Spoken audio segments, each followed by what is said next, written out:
to this Kubernetes Chaos Engineering Meetup where we celebrate HacktoberFest with LitmusChaos and Okteto Cloud. With me, I have my co-host Ramiro, who's the co-founder of Okteto Cloud. And it's been a pleasure to have you all. So before I move on to the agenda, I would just like to introduce to you what chaos is and what we at LitmusChaos believe can bring in change in this chaos engineering world. So chaos, as you know, is nothing but the act of inducing like a fault deliberately into your system or application to test its resiliency. As you all know, chaos engineering is fundamental to increase the resilience of all the applications. And in today's cloud native world, as you can see, everything is shifting from legacy applications to cloud native applications and highly dynamic applications and infrastructure. We see that chaos testing is going to play an important role. As you know, the paradigm shifts. Chaos engineering is going to help SREs as well as developers, Kubernetes developers, when we come specifically to users of LitmusChaos, to create, manage, and monitor chaos in a cloud native way. So what is the cloud native way of doing it? Of course, open source. The technology is shifting, and we want the contributors and developers to come in and give in their ideas and make changes, keep on developing. So open source is the new way of doing chaos, and that is what makes each and every technology cloud native in nature. Now, what else helps LitmusChaos induce chaos testing in a cloud native way? Litmus, as you know, is declarative in nature, provides you with chaos CRDs to manage your chaos. You use chaos APIs to orchestrate, schedule, manage, monitor, and observe your complex workflows. And that is how it is done in a declarative manner. You get your chaos ready experiments. Most of them are generic, as you know, pod delete, pod kill. I'll be forwarding the link for the chaos hub. And these experiments are readily available for you to get started with your chaos engineering needs. And this is how you get chaos ready experiments. We have a pool of 30 plus experiments as of now with Litmus, but as soon as time goes on, we are sure to have more and more chaos experiments for your infra level or app level chaos needs. The third feature of the cloud native way of doing chaos engineering is you get to create your own experiments. The Litmus SDK is available in Go, Python, Ansible. You have the basic structure, and you can, as an SRE or a developer, you just need to put your logic there, and you can create your own chaos experiments as well. Or you can just join in the community and you can put forward your expectations, your needs, and everyone in the community is helpful. We have a community of 350 plus members. It's growing very fast, and chaos engineering is reaching more and more people. And that is how you can get help with your chaos engineering needs. You can help chaos can help test your systems, and you can make them more and more resilient. Lastly, the last feature that we have is about the chaos workflows. So you just get simple or complex chaos workflows that are very easy to construct. Use GitOps, and that is how you construct chaos workflows and scale your chaos engineering efforts. So these are the points which are very important for you to do the cloud native way. Now, LitmusChaos, as you know, is a project part of the CNCF sandbox, which helps Kubernetes SREs and developers to bring out weaknesses in your Kubernetes systems. We have got contributors from Intuit, Amazon, obviously the main contributor being MyData, which created the project at first, and more contributors from RingCentral, Chaos Solutions, and more. And I won't go deeper into it, but as you know that Kubernetes resilience is dependent on a lot of factors. It is dependent on your application. It depends on other factors such as your database, your the way you use it, the other cloud native services, Core DNS, Prometheus, Grafana, Envoy, and Rancher, and many more. And then you move on to the Kubernetes services. That is obviously the services which your application provides you. So 90% of, or more than 90% of the resilience of your applications depends on other cloud native components. But in spite of that, we need to focus on Kubernetes resiliency, as you know. So because too many applications can affect the resilience of your service. So that is where Litmus comes into play. helps you check your resilience, helps you know how your system will behave in dramatic conditions, in conditions which you aren't aware of. And the features, as you know, can help you out. The latest feature being the Chaos portal or the Litmus portal, which provides you with capabilities to orchestrate complex chaos workflows, monitor the events, observe the metrics around chaos experiments in an active development mode. And that is what we are going to discuss with what we have. So without further ado, I would like to put the floor open or give the hand to Ramiro, who's the co-host and who will be introducing you to the agenda as well as the speakers for the evening, along with driving what Okteto Cloud exactly is. Thanks, everyone. Thanks, Prithvi, for that great introduction on what Chaos Engineering and Litmus is. And I want to welcome everyone to this co-meetup between the cool people at Litmus and the team of Okteto. Thank you so much for all of you for being here. It's an honor and a privilege to be able to talk to you all, and I hope you enjoy what we have prepared for you today. So, the reason why we're here, as Prithvi mentioned before, is that open source is a key driver of cloud native stuff. And, October, DigitalOcean, among other companies, recognizes this, and they created this festival called HacktoberFest. It's all of October, and the idea with this to create events as this to get more people involved. So we're going to talk a little bit about HacktoberFest, kind of show you what it is, how you can get involved, and then we'll start with our talks.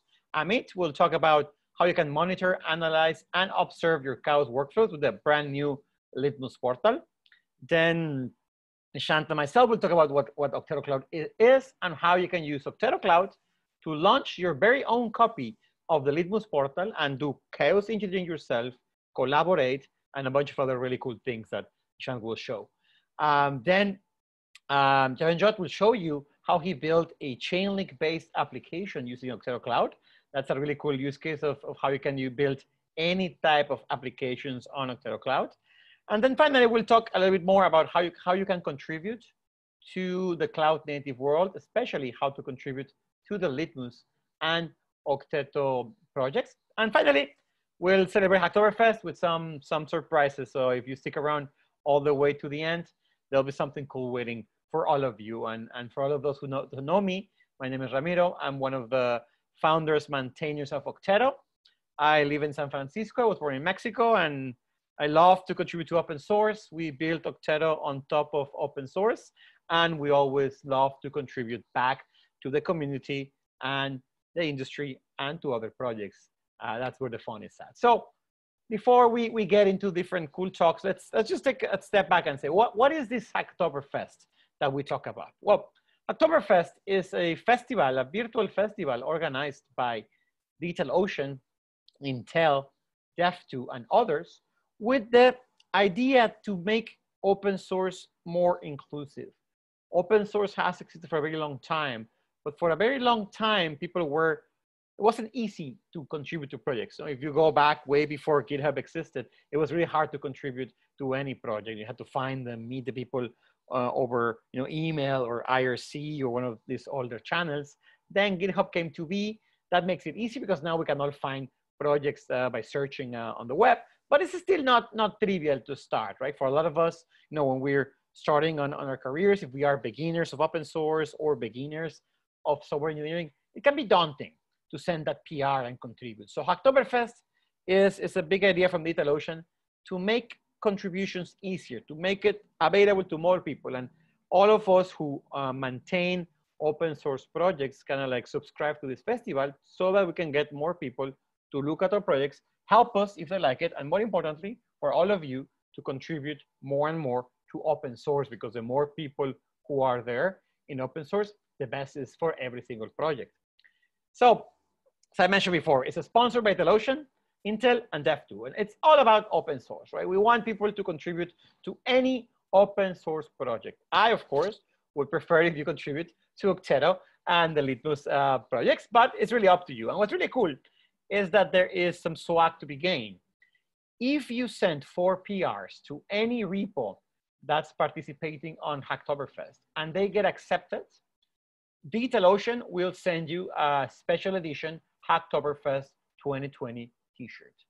It's something that's a really cool t-shirt. It's very soft. It gives you bragging rights. So next year you can show that you contribute. And it's a cool way to get people to participate. So any repo, go repo, if they have the Hacktoberfest label on GitHub, they are waiting for your PRs. And as soon as those PRs get accepted, you go to the Hacktoberfest portal and you can just sign in. They will pull your information from GitHub. And if you meet 4 PRs before the last minute of the last day of October, so you still have about 15, 14 days, you can get this really cool t-shirt. And as I mentioned before, all of the repos on Litmus and the Okteto organizations on GitHub are fair game. So if there's anything there that you like about chaos testing, about cloud native development, that's your way to get your own Hacktoberfest 2020 t-shirt. Plus other things we'll talk about at the end of the meetup. So with that, let's start with the demos today. So our first demo will be Amit on monitoring, analyze, and observe chaos workflows with Litmus portal. Yeah, thank you so much, Ramiro. So I'll share my screen.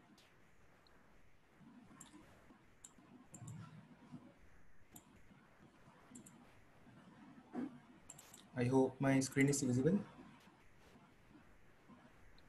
Yep, it looks great. Amit, yes. Yeah. So hey and good morning, everyone. I'm Amit Kumar, and I'm currently working at My Data and a contributor to LitmusChaos. So today I'll be giving a demo on the Litmus portal and the new features that we have added with the latest Alpha 1 release. So Litmus is a toolset to do cloud-native chaos engineering.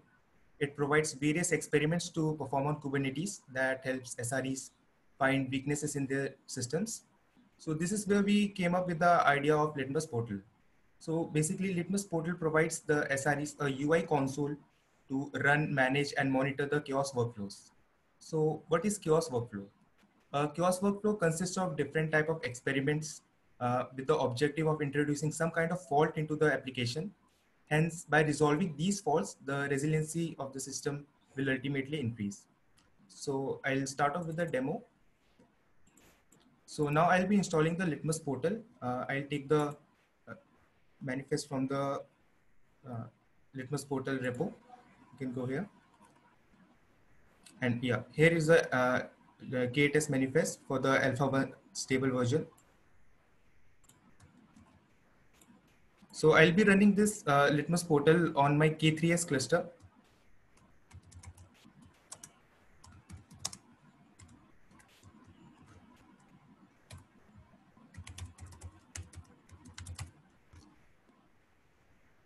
So we can see that some services have been created. I'll just check the pods that has been created.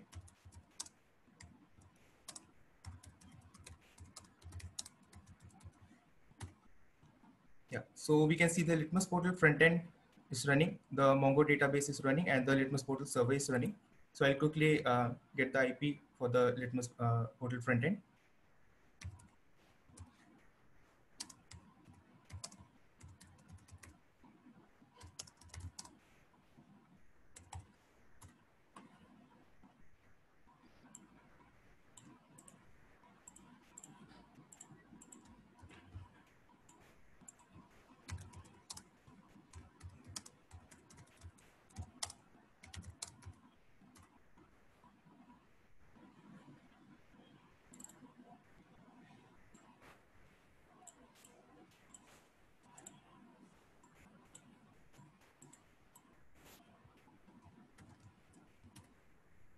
Yeah, so this is the login screen of the Litmus portal. And by default, for the new user, we have given the credentials like admin and Litmus. Admin has the username and password as Litmus. So I'll log in quickly.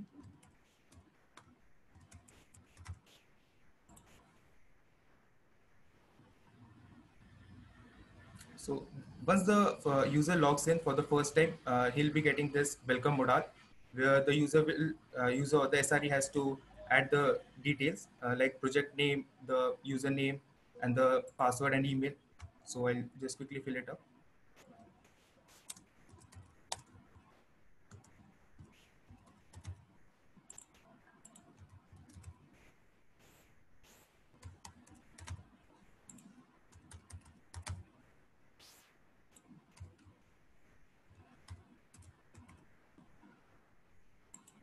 So I want to show that once we complete finishing the welcome modal, we can see that one of the services will also get started. We can see that the self deployer has also started. So yeah, so this is the home screen for a new user. We have it like, congratulations, your first project on the Litmus. This is the first project on the Litmus portal. We have some stats of the Litmus, like the total experiments, the number of operators installed, total experiments run, and the GitHub stats. We have some quick action card over here, like invite a team member, take a quick survey, or read the Litmus docs. So we'll start, we'll schedule a workflow. So we can see that we have self cluster available.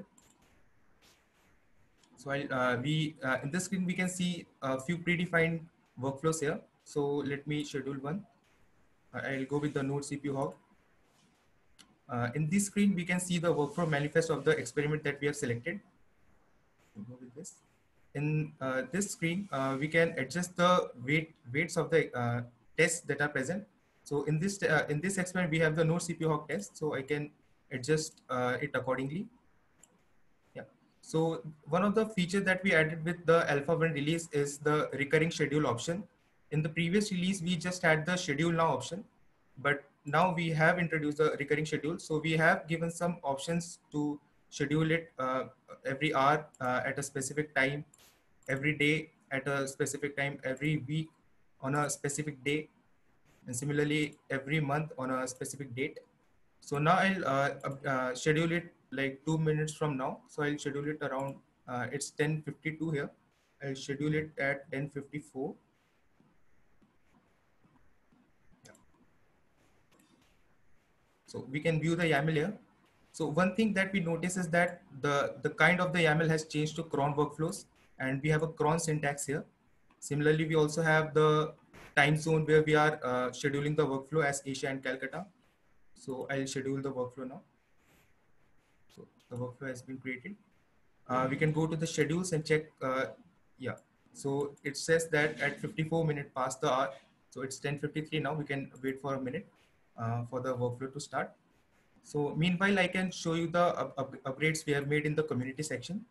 We can see the time series graph. We have updated the time series graph as well, which gives a brief information about the usage of Litmus. Similarly, we have also revamped the maps that gives a clear geographical idea about where Litmus experiments are running. We have this country maps, and we have this city view as well. So I think I should go back to the workflows. Yeah. So it shall start at 10:54 in a couple of seconds. Yeah, so it has started. So our schedule is working. So we have several options here: show the workflow and show the analytics. So I'll click on the show the workflow. We can see the graph, not the graph, the plot that we are getting, the Argo graph.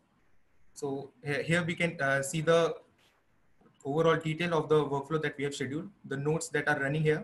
You can click the info button to get a clearer idea about the state, about the start time, the namespace where we are running the workflows, the nodes that are currently present, the nodes that have already executed, the cluster name, etc. And if you want to know the details of individual node, we can click on one node and we get the detail of that particular node.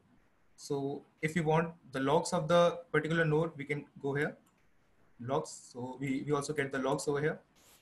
Like if you want to get the logs of run chaos, we can check the logs. Yeah, here it is.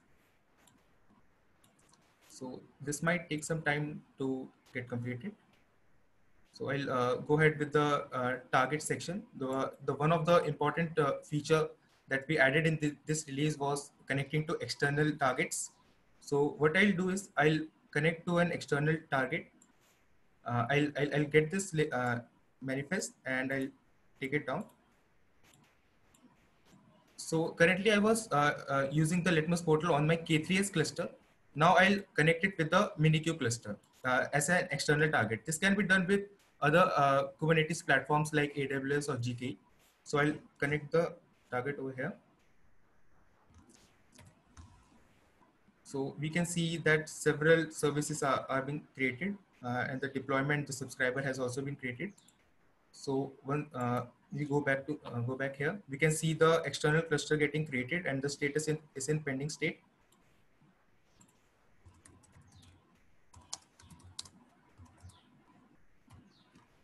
Yeah, so we can see that the subscriber and the workflow controller are in the container creation status. Once the subscriber is up and running, we can see that the status being changed to active.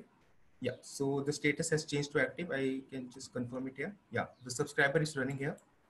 So now what we can do is we can go back to the workflows. The workflow is still running. So I'll try to schedule a new workflow. Since we have connected to an external target, we can see the self cluster, which is the internal target, and the external target as G1MRA10. This is the external target that we have just created. This is it here. So I'll try to schedule it with the external cluster. I'll take this node memory hog. So I'll schedule it now instead of scheduling it later. I can verify the YAML. So I can see that the node memory hog has started and the target cluster is external. We can go to the schedules table and can check the cluster name. The self cluster is the one which is the internal cluster and the external cluster has a specific name. So we can confirm that this particular node memory hog experiment is being executed on an external cluster. So this allows like different SREs to have a collaborative session on Litmus portal. So I'll be showing the analytics once the experiment completes, since we'll get the analytics is based on the chaos data. Once the experiment completes, I can go ahead with the.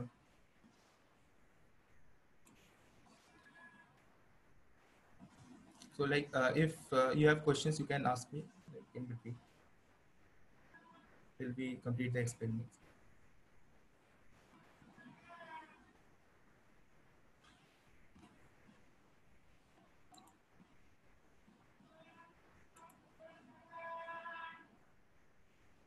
It's pretty cool. I have a question. When you launch workflows, are there any limitations on which workflows you can see through the portal? Right now, we don't have any limitations. Like if we schedule the workflow from the given predefined workflows, we can actually see all the nodes and the steps that are present here. So for now, there are no limitations, but we'll have a feature of MyHub that in which the user can add a workflow of his or her preference. So that will be in the upcoming versions. That's pretty cool. And those experiments are coming from the Chaos Hub, right? Chaos Hub, yeah, exactly. To answer your question, Ramiro, with the current version, whatever we are showing, Amit is demoing, we have support only for the predefined workflows. So these are the predefined workflows which we are defining. In case user want to change it, he has to edit the YAML. In the next version, we will be having My Hub, where you can have your own hub or you can pull it from the public hub, hub.litmuschaos.io. So if you clone the repo and you can add your own experiment, that can also be done. And also you'll be able to construct the experiment from the hub. It's like basically you'll be able to construct a workflow with a different set of experiments. Like you can add a few experiments in a sequence and you will be able to run all the experiments in one shot. That's pretty cool. Answer? Okay. Yes, yeah, that's perfect. And to answer Reddy's question, so conformance score of a scale 1 to 10, the reason why we gave is like instead of we constructing the resilience score of an experiment, it's like we are giving the user option on setting the resilience score. Say in a workflow, you are running multiple experiments, you can define and wait for each experiment. Say, assume that you run 5 experiments with like one of them is like node CPU hog and you want to give a higher weightage of 10, and a pod delete experiment you want to give a weightage of 4. Then that's like the aggregate average will be shown at the end at the resilience score.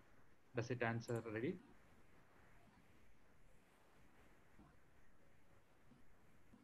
Like we have some experiments that have multiple tests. We can adjust the weight accordingly here. You can see this test having experiment having 5 tests, like the node CPU hog. So we can adjust it according to our needs. So I'll go back to the workflows. Yeah. So this the node CPU hog workflow has completed, and we can see that it has been failed. So the SRE can actually monitor like how and where which node has currently failed. We can see that the initial steps like the node CPU hog, the install experiment, the revert chaos have properly executed, and but the run chaos has failed. So he can actually go there and check the logs. Why is that failed? So like we have it, neither kube config or master was specified, or like we get the complete log over here. Now I'll go back to the analysis page. We can go here and show the analytics. I guess it's still running, the chaos data. And the no memory hog on the external cluster has succeeded. We can go around and check the Argo graph. Yeah.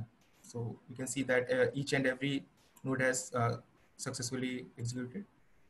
The phase has been succeeded.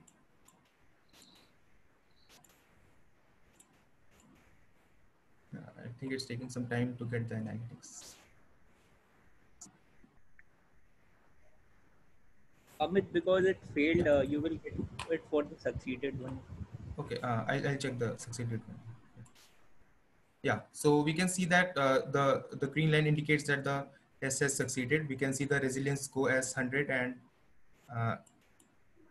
yeah, it's here. The test that we have executed, the node memory hog, shows the weights of the 10 that we have manually added while creating the workflow as 10 points. The resulting point is 10 as well, because the test has been succeeded.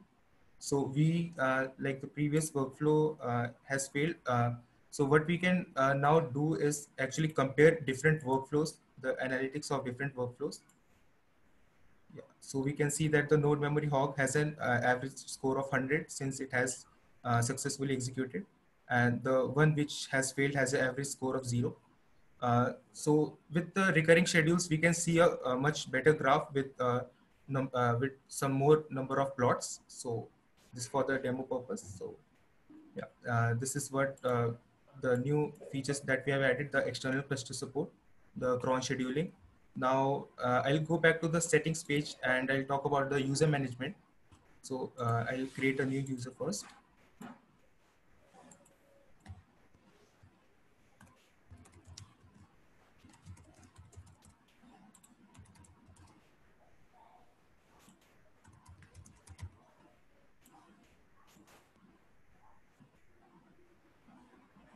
So a new user A has successfully been created. I'll log in with the user A. We can see the status as not signed.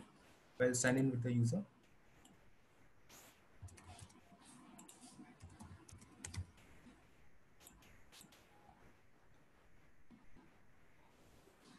So this is the modal that comes whenever a new user has logged in. So we'll fill the project name and everything.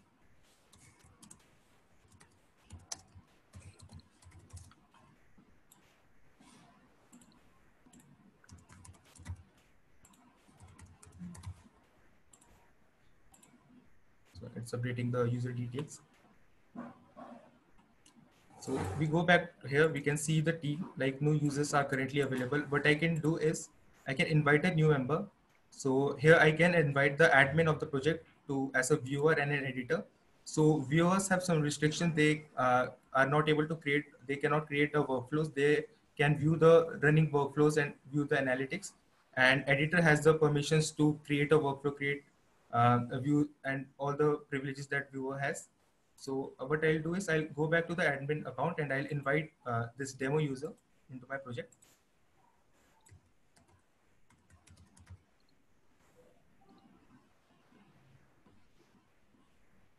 Yeah. Since this is not a new user, we have already ran 2 experiments. So this is the modified home screen that we get. We can see that one of the tests has failed and one of the tests has passed. So the pass versus fail is 50-50%. We can see that 2 workflows have been run.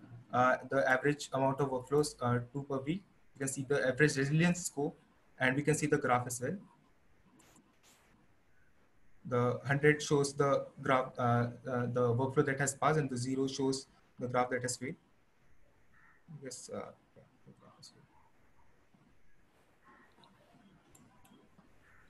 I guess someone is writing something on the screen. I'll go back to the settings page and go to the user management. I can go to the team and invite a new member. Okay, I think someone is writing on the screen.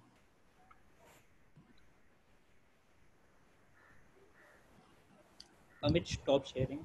Yeah. I guess it's not. It's still there. We can stop sharing the screen.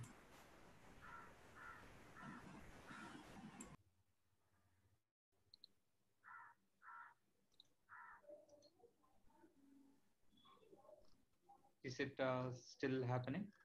I think no. I can share it again. Yeah. I removed one person. Yeah. Suspect. Yeah. So I'm in the admin profile right now, and I can invite a new member. So this is the demo user that I've created. So I'll go ahead and invite him as an editor or as an viewer. So I'll invite him as the editor. I can send an invite. The invitation has been sent successfully. I can go back to the demo account and check if the invitation has been received or not.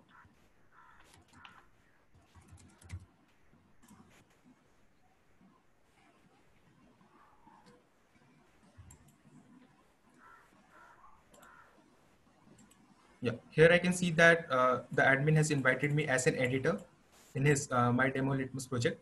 So I'll get a few options like ignore and accept. Once I ignore, the admin would there will be a resend option to send me an invite again.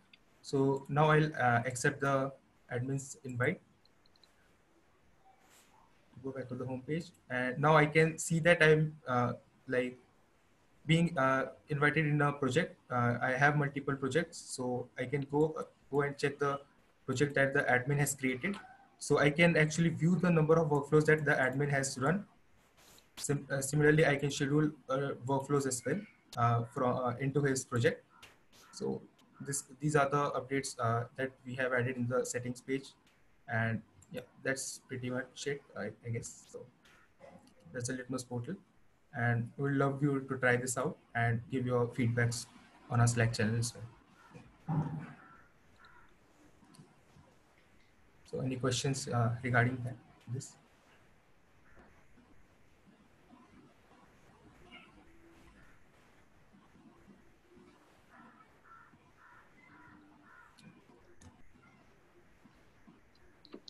Well, if anybody has any more questions, use the chat, and then we'll have some time at the end to go back and revisit any questions that you guys will have. It's a great demo, Amit. Thank you. It's really cool. I love how easy it is to do chaos testing now with the portal. It really makes it it's a lot simpler than 2 months ago when you had to create experiments by hand. This is really cool. Great work to the entire team. Thank you. Yeah, and thank you for the support to the whole Litmus team and the Litmus community. So I'll stop sharing my screen then. Okay, I'll go back to mine. And there we go.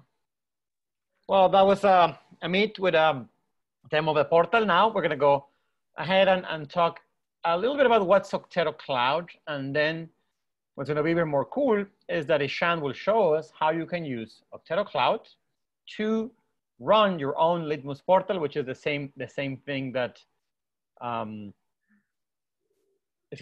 just showed us, but now directly on Okteto Cloud. So Okteto Cloud is part of what my company Okteto does. It's a developer platform.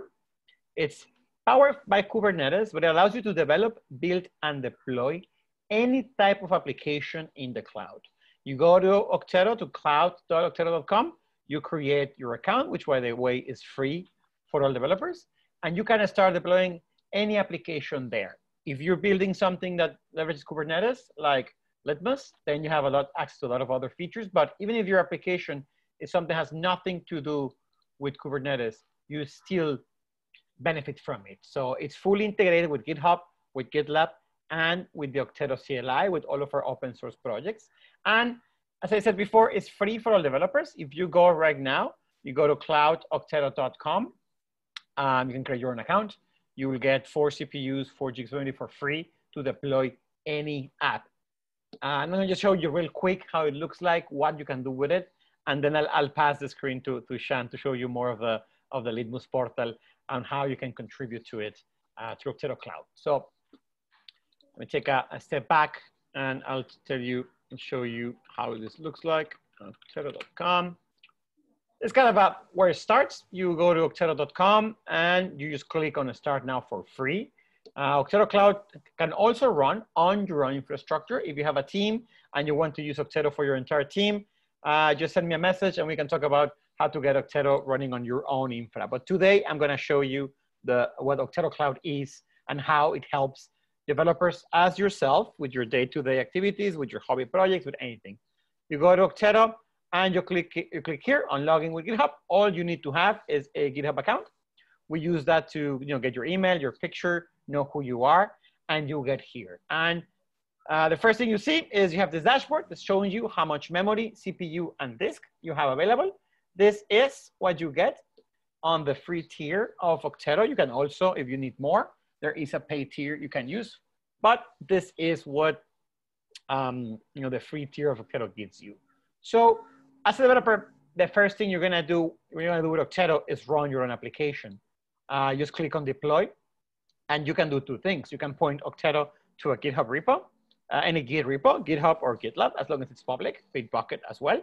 Or you can deploy an app from this pre-curated list of applications. Here, you can deploy LitmusChaos, as I'll show you in a bit, your own database, all the things. But today, we're gonna go and we're gonna deploy a repo. In this case, it's an application we built, we call the Movies app. So I'm gonna deploy this.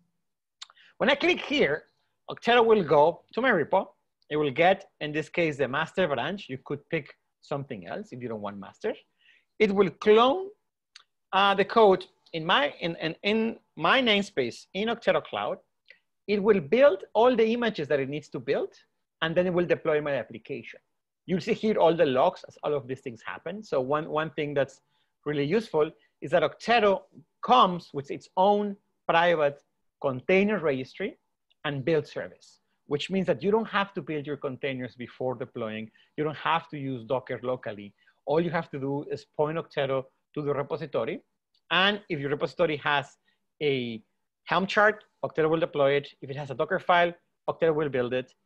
If we can't guess how to deploy your repo, you can create a file called okteto-pipeline.yaml, is what this has. And there you can tell Okteto how to deploy your application. In this case, you'll see this application is doing 2 builds, one for the API, one for the front end, and then it's doing an installation.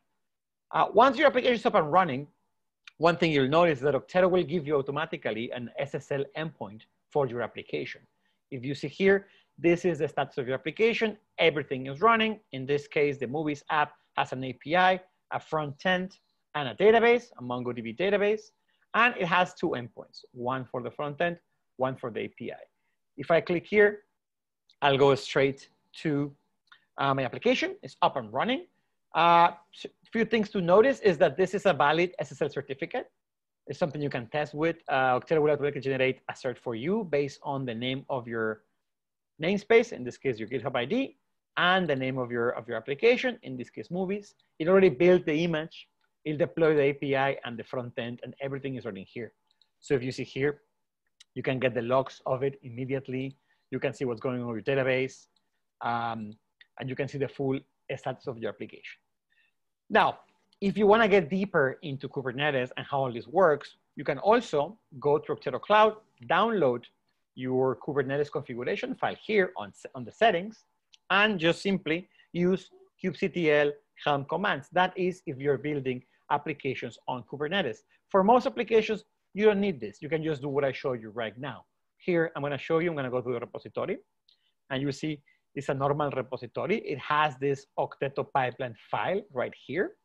And this is all you need to add to any repo for it to be able to be deployed with Okteto. If you don't have this file, Okteto will try to guess how to deploy your application. If it doesn't succeed, it will tell you.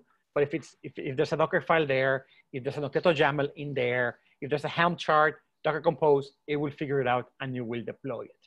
And this demo app, you can see it there on github.com/Octeto/movies, has everything. It shows you like all different pieces of Octeto Cloud. It shows you how to use the build service.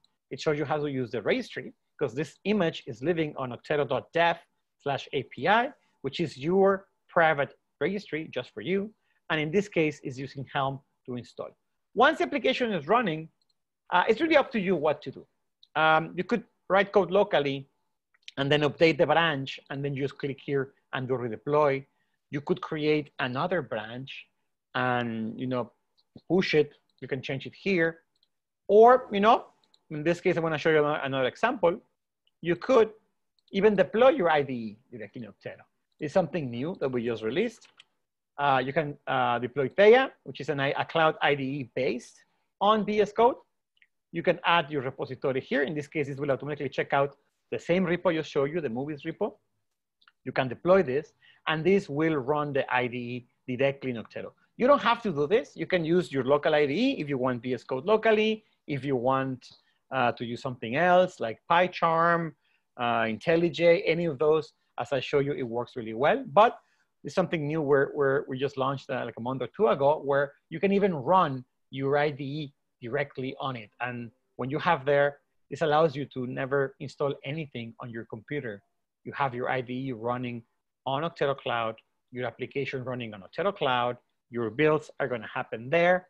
Everything will just happen there instead of you having to worry about, installing Docker locally, having the right version of Node.js, installing your local machine, all of those things. While that runs, I'll show you another cool thing that Octeto has, which is you'll notice on this repo, you have this button called Develop on Octeto. This button is a shortcut for you to one click and deploy something on Octeto. You can add this to any repo, on any README, on your documentation, on an email, on a blog post, anywhere where there's HTML. And this repo, when you click on it, it will go to Octeto. All you have to do is link it to cloud.octeto.com/deploy. This is all in our documentation. And with one click, the entire application is up and running in Octeto. This is a really easy way when you're building an open source project to help other people get started, because all they have to do is click here and they have it up and running. They don't have to learn how to deploy your application, where to get a cluster, where to get a cloud account, all those things. They can just take advantage of Octeto and run it there. So in this case, Theia is up and running. You'll notice that this endpoint now has a lock here. That means it's private, it's only for me. So I go here, I click here because it's a private endpoint. I have to log in and go. This will validate with Octeto. They have direct permissions. Nobody else can access this link but myself. If any of you try, you will get an error right now. And if you notice, all my source code is here. And then this terminal already has everything I need to work pre-installed. In this case, if you look at the pipeline, you could run all these tools here. For instance, I can say, let's say, instead of this git commit, we'll just use dev. So I could do build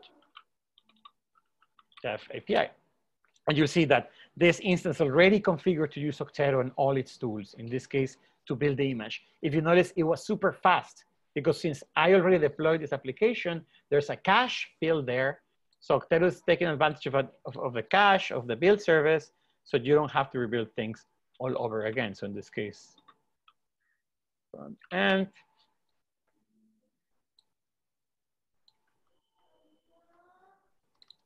then finally, let's just deploy the application. And this is the same as what I did before. If you notice, it says applications exist. It's going to start running it. It's available shortly. If I go back here, it should appear here at any moment. There.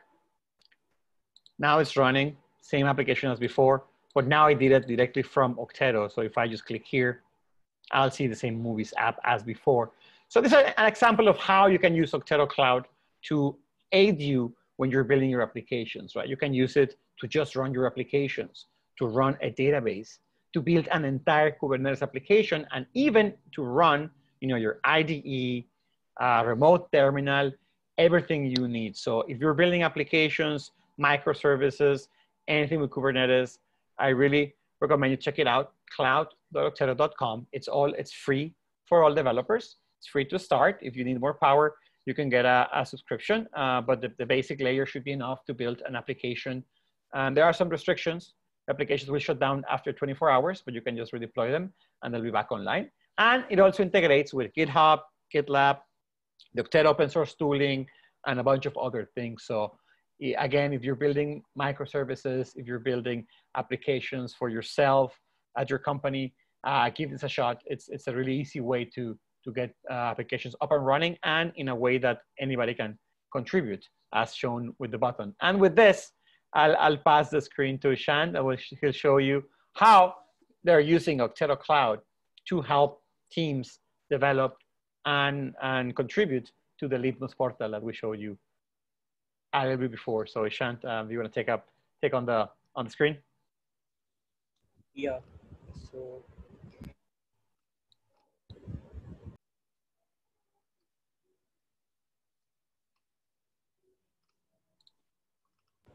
hello. Yeah. So hi everyone. This is Ishan. I work at MyData and I'm a contributor to Litmus Chaos.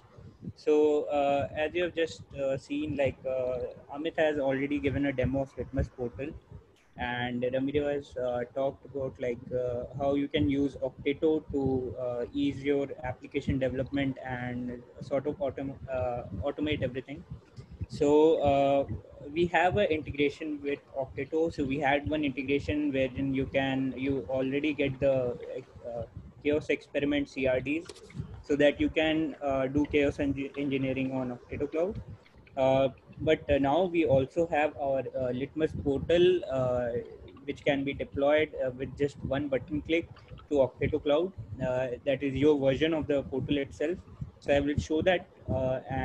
So first, let me show. As I'm already running the portal in development container in Okteto. Let me show like how easy it is to make the change and to like pass it on to the real development container which is deployed. And so there's a file sync service which is on, and we can it is like I have my VS code here, and it is like showing me currently. So if I change the shell, so you can see this these are the logs from of starting the React like of doing a React script start. So that is just deploying it in a development mode, just starting the server in a development mode.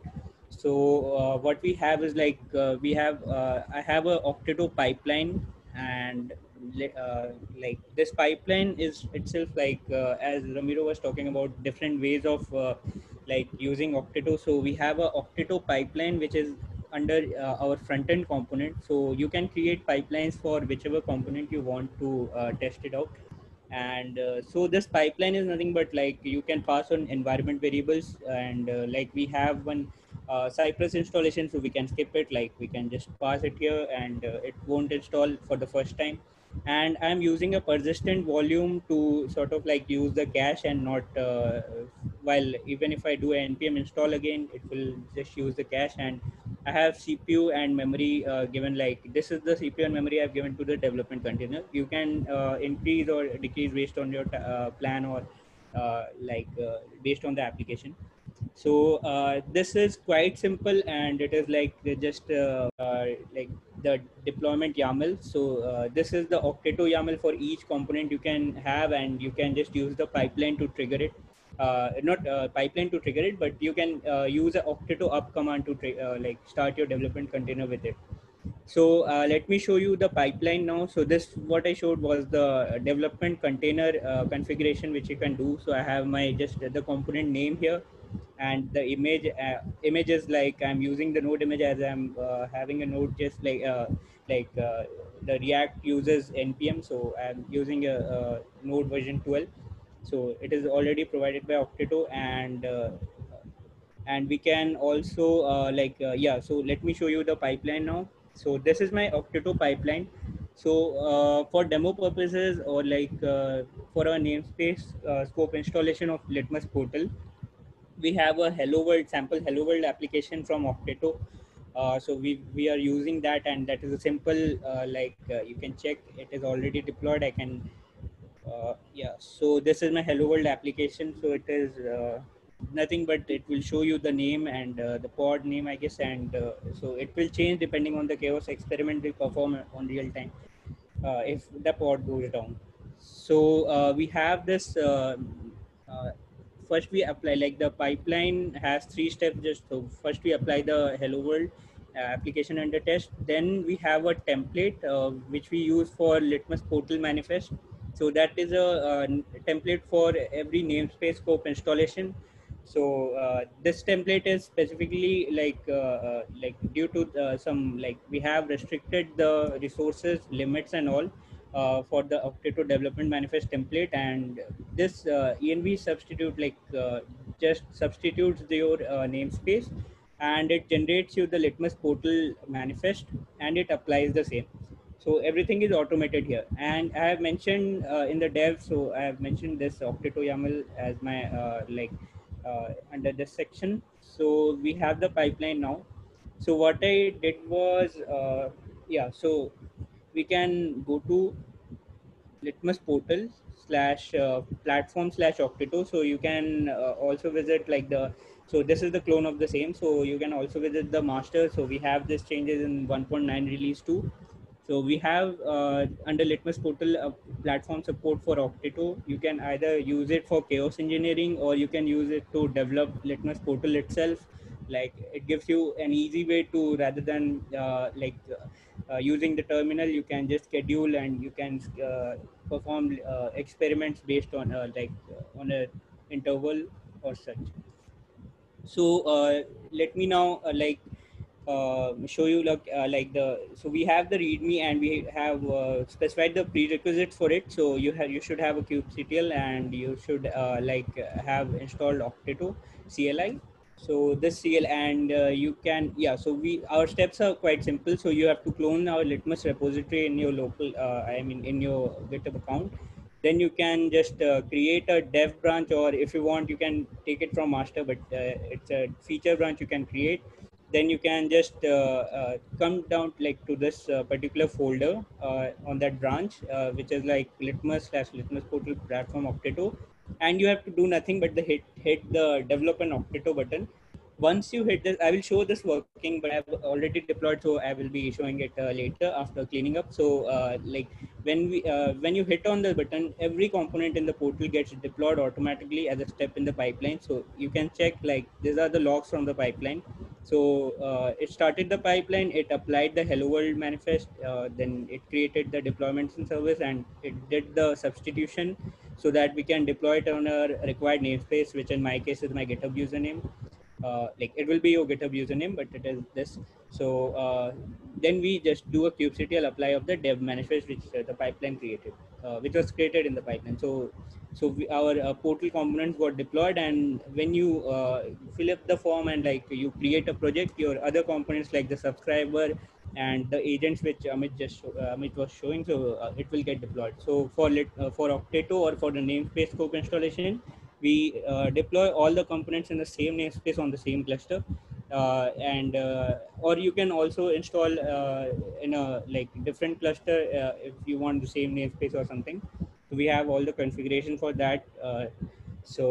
We have this, and then you can, yeah, so you can just hit the button and the portal, like you see, it will be deployed.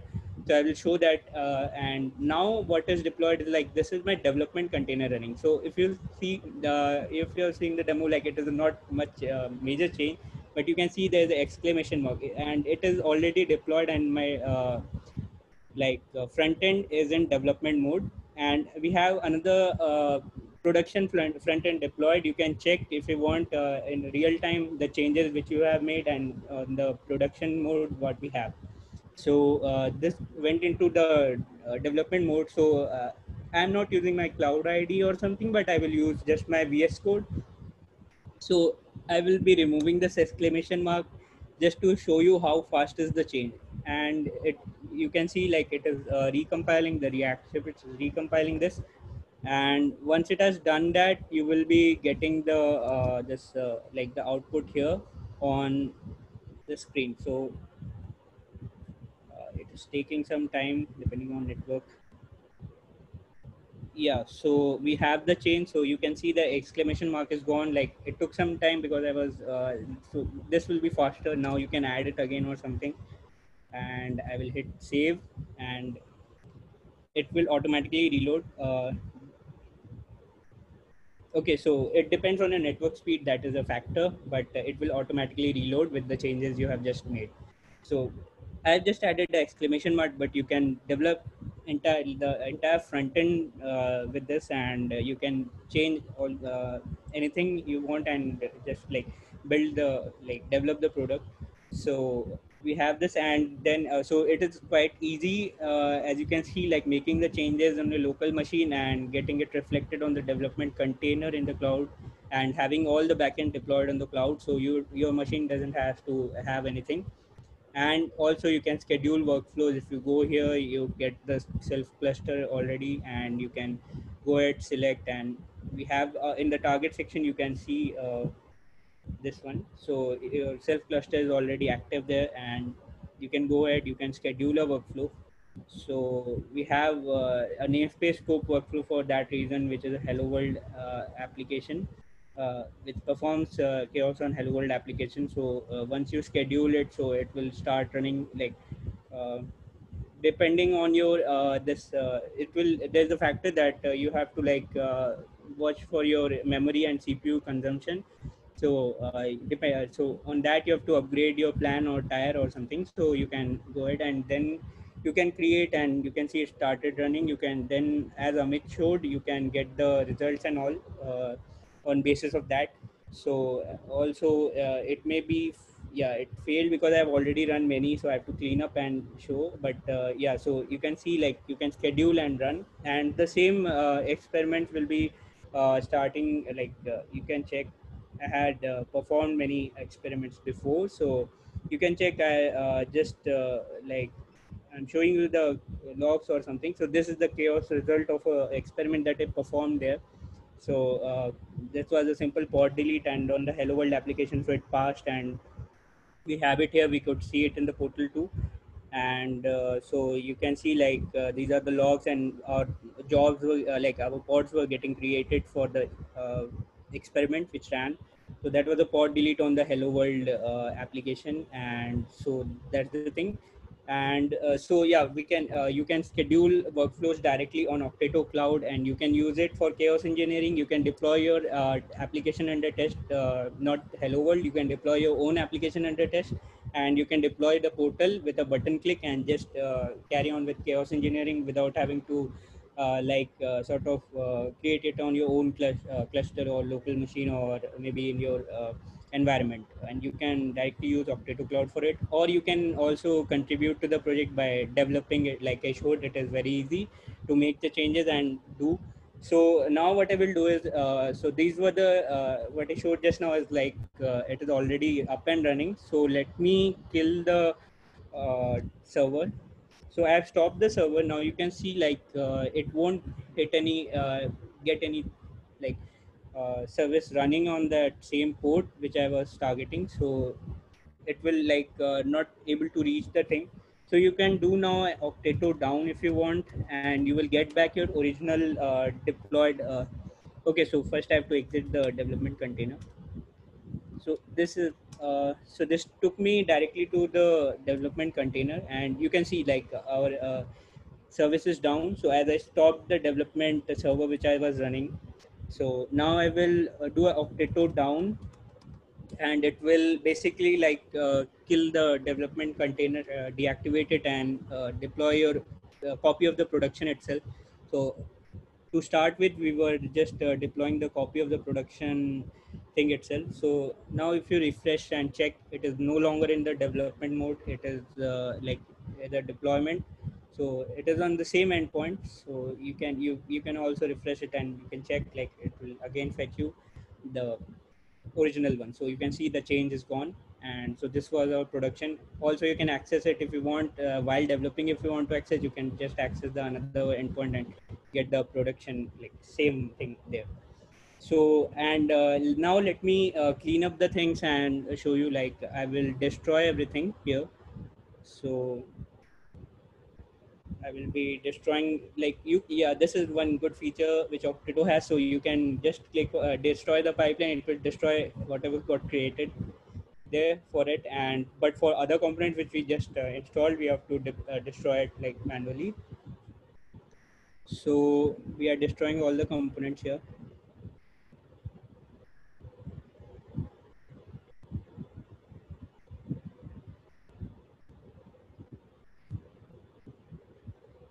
Okay, so now my namespace is empty, and I can also destroy the like config maps which got created.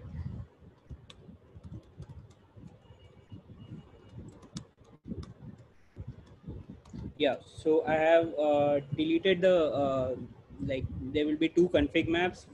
Yeah, we had this Litmus portal config and workflow controller config map. This got deleted. So now our setup is like clean. So I can show you like from scratch how we did it.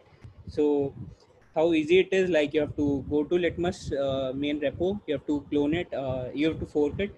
Then as I have fork already, so I will just go to my master to show you like how it you can do it. So I will create a new branch called uh, dev try or something, anything like that. And so now I have a dev try branch, and I have the same, I'm in the same this what you call like the directory, and you have the readme here. So deploying, as you can see, like it is quite empty, and there's nothing deployed now. You can uh, yeah, for the like I can clear my cache also, so that nothing persists from this point. Okay, so now we have already in the we are in the dev try branch, and we will just click on the deploy button. Now I showed you the pipeline, so it will just perform the same steps, and you will get your own Litmus portal deployment with just a button click or deployed on Okteto. So you can start using it for chaos engineering, and you can start using it to develop the portal itself. So also I will show you like how you can log in. So I can use anyone front. So all are pointing to the, yeah. So one change. So I will walk you through the README which we have. So we can go to the Litmus. Yeah. So I will go to Litmus repo.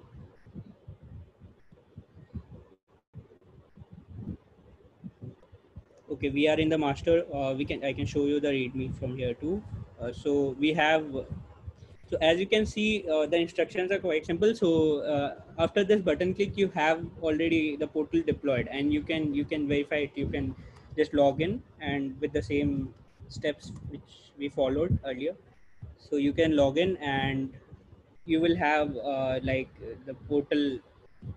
Once you're like, I guess it will take some time.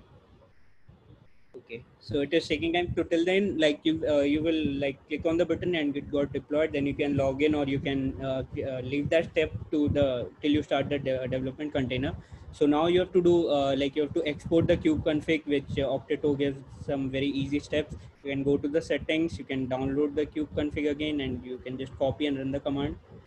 So, but we included it in the README, and you can do Okteto login then with the CLI you just installed. So it will log in to your Okteto like namespace, and will give you the like you will give you the access to that.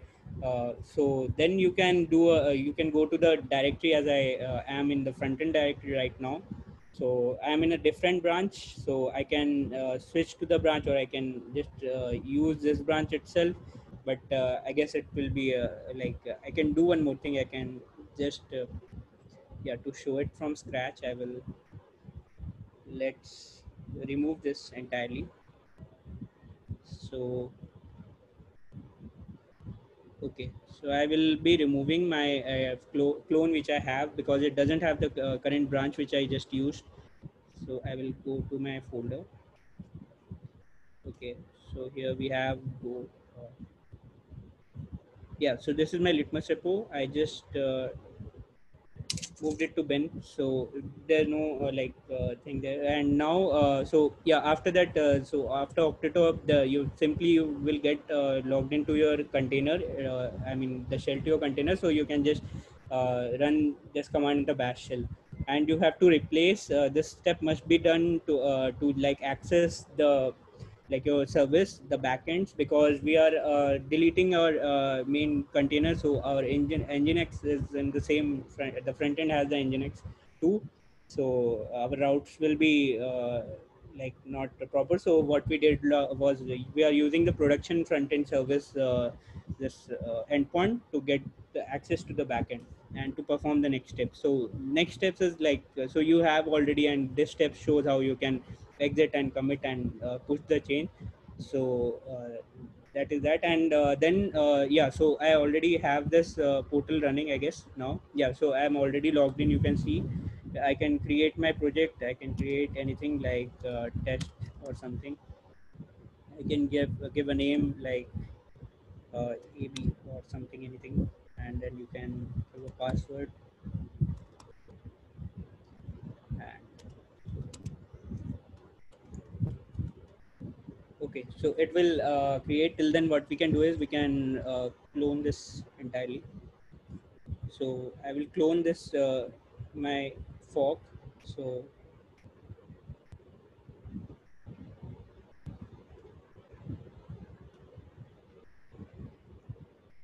okay, so I will shift to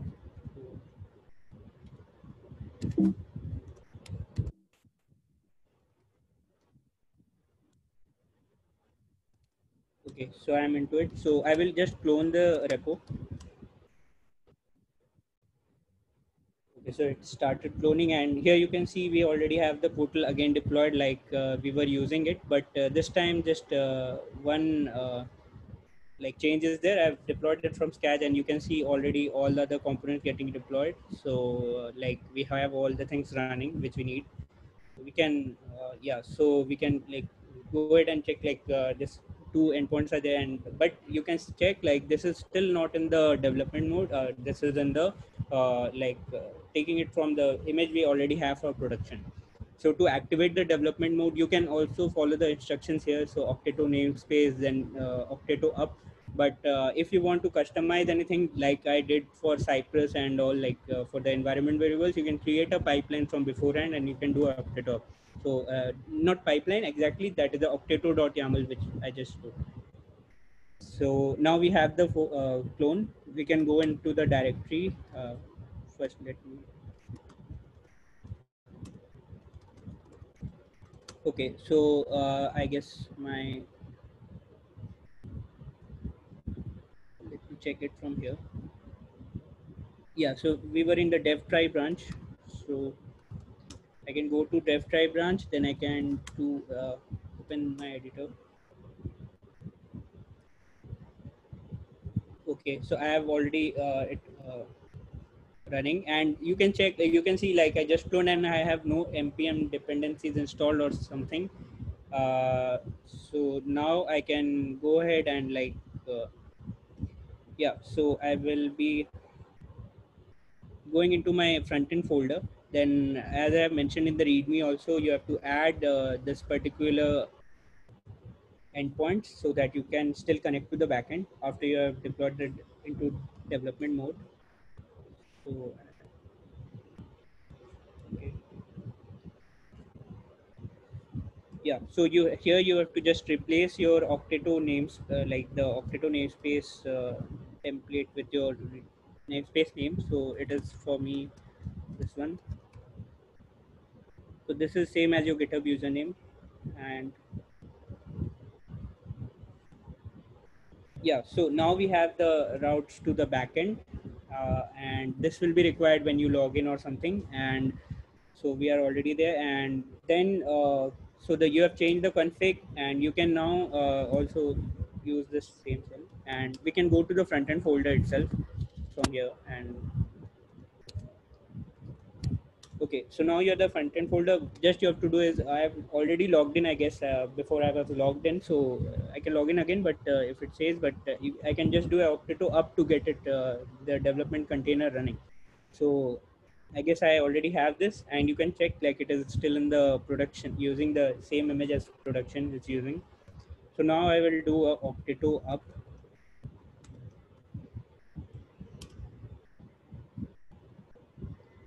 Okay, so it is not getting the namespace, so I can do a Okteto login, or I can first export my kube config. So okay, that step is missing. If you do Okteto login and then Okteto namespace, it will automatically set the kube config for you as well. Okay, that's a new thing if you are on 1.9 or newer. Okay, so yeah, now I have the logged into this. Now I can do a Okteto up. So you can see it is starting, like it is creating the development container. I was using cache, but I deleted that PV. So it will take some time when I do an npm install and start. But so I will just guide you to the step, but till it activates my development container, we can check what it does.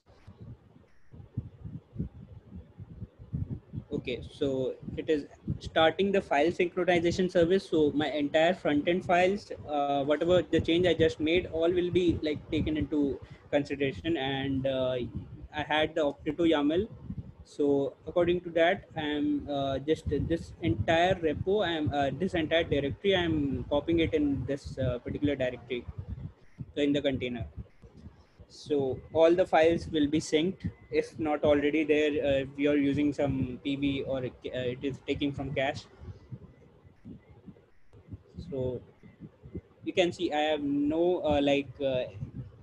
no npm stuff installed in my local system till now, and we can verify it. Like we can go to any component, we can for instance this button itself. So you can see in VS Code we are getting so many errors as I have not installed the dependencies, it says.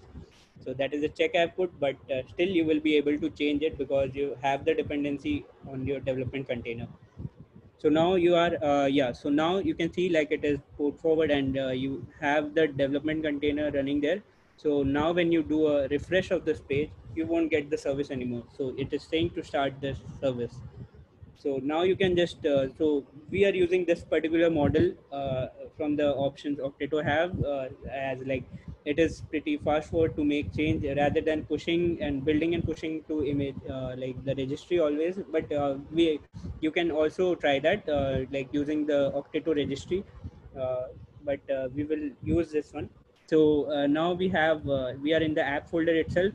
So you can check we also have the steps on the readme. So from the app folder you can do npm install, it will be needed, but I can show you like with ls. So we have all the things as we have in our particular like local setup.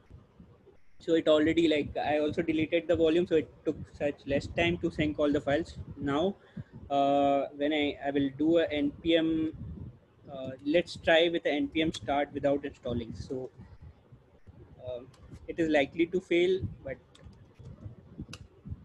as I've deleted, yeah. So you can see like we don't have the React like npm stuff installed. So we can go back and we can use the same script. So this will do npm install. We can remove the audit fix for now, and it will do an npm install of the packages, and it will change your directory to source, so that, and then you can just do an npm start there. So this process like takes time. So yeah, so it is started, I believe. It will take some time to show up because of my network speed, and also because like I'm on a call now. So yeah, so you won't get it here till your service is running, but as soon as your server is running here, it will show up as we previously had before I destroyed everything there. Like you will get your local file, like what an npm start does on your local system, it will function the same way but in the container in cloud. So this makes the development process much faster, and like it will you can also like try out, conduct like the experiments and chaos experiments and develop on Okteto cloud at the same time. And so yeah, we have this pv created as I mentioned in the file. So it will take some time depend here. So any questions till then regarding this?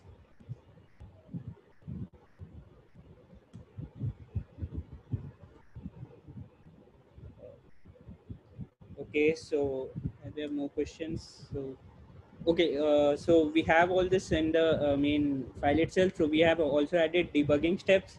So in the debugging steps, the config maps are not deleted, as you have just the option to view pods there. So like the deployments, but you can delete the config map by using the context cube context there. And so for debugging also, we have like to compare the changes, we have also mentioned here, you can use the same format as we used. And yeah, so this particular, and we also have a blog around this. So that blog is like, okay, so that blog is like using the same, like around the same thing. I can go to, one second. Okay, yeah, so it is already here. So yeah, we can you can check out this blog. So it talks about how both Litmus Chaos as a chaos engineering framework, and also how we have integrations which are very like wide range of integrations possible with respect to monitoring, or with respect to using it as a check in your CI/CD or E2E pipelines or anything. And we have, so we also have the like listing to the Chaos Hub here, so that you can visit and go ahead and try out different experiments. So for Okteto Cloud, we have also mentioned how easy it is to develop, and how easy it is to develop your application in a like on a container itself, rather than developing it on your own system. And so yeah, so, and this is the best of both worlds. So it just says like how you can use both, like use the features from both of them together.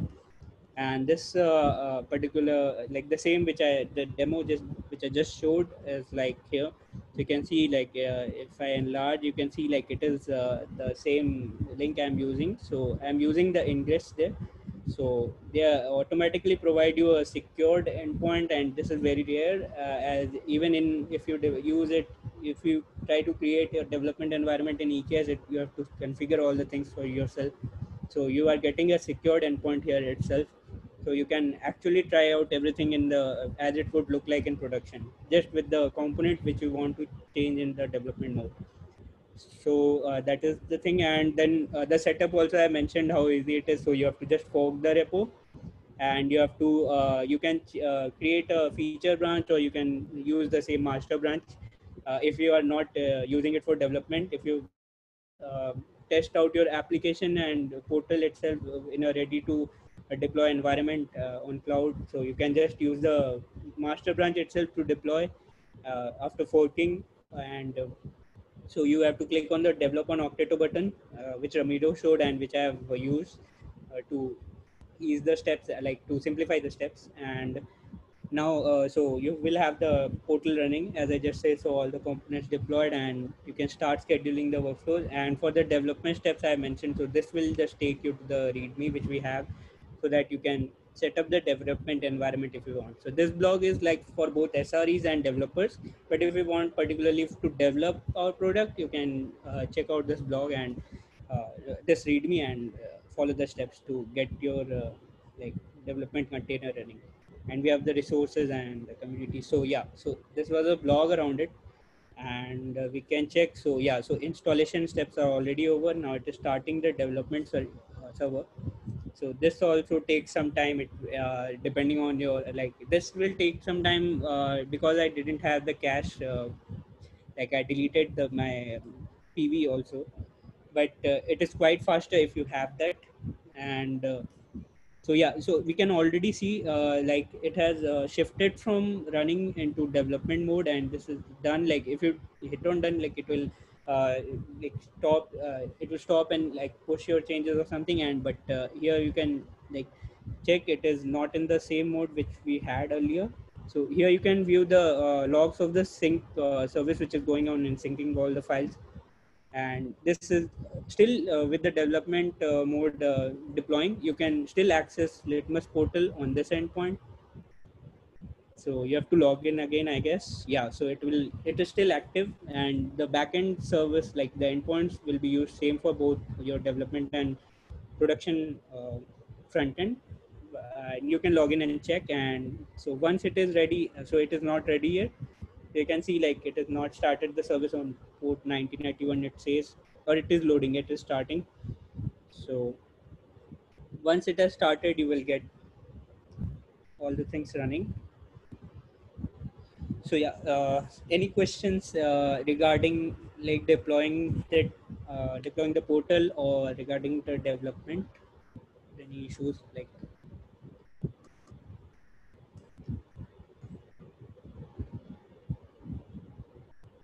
And if you want to check out the namespace scope workflow, you can go ahead and like I can show you that too.